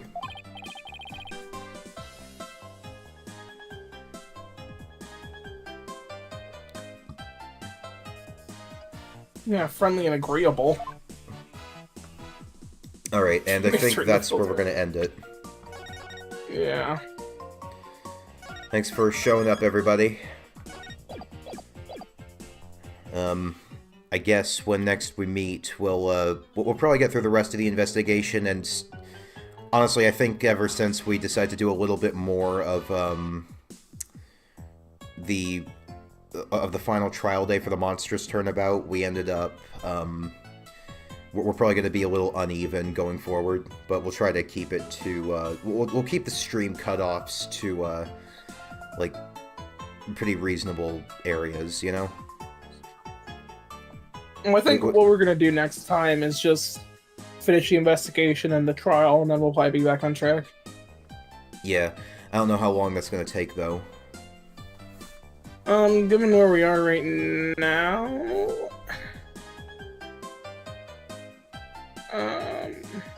let me see. Because isn't there a trial former and trial latter? Yeah, but ladder's shorter. I see. So currently it'd be roughly in 2 hours of walkthrough gameplay. Okay, so, okay, that's we could. That seems like we could probably meet that. Yeah, there's like about, according to the walkthrough, at least 40-ish minutes left of the investigation, and then the rest is trial. Yeah. Well, till next we meet. Thank you all for coming.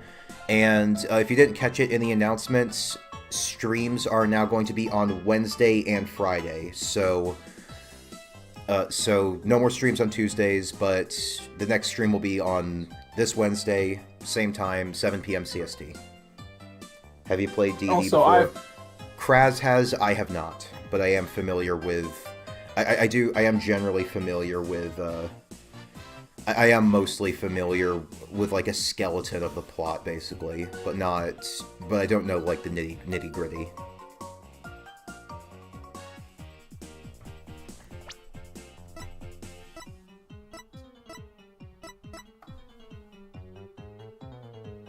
I can guess who you watched, Noah, given your past experience. Was it you?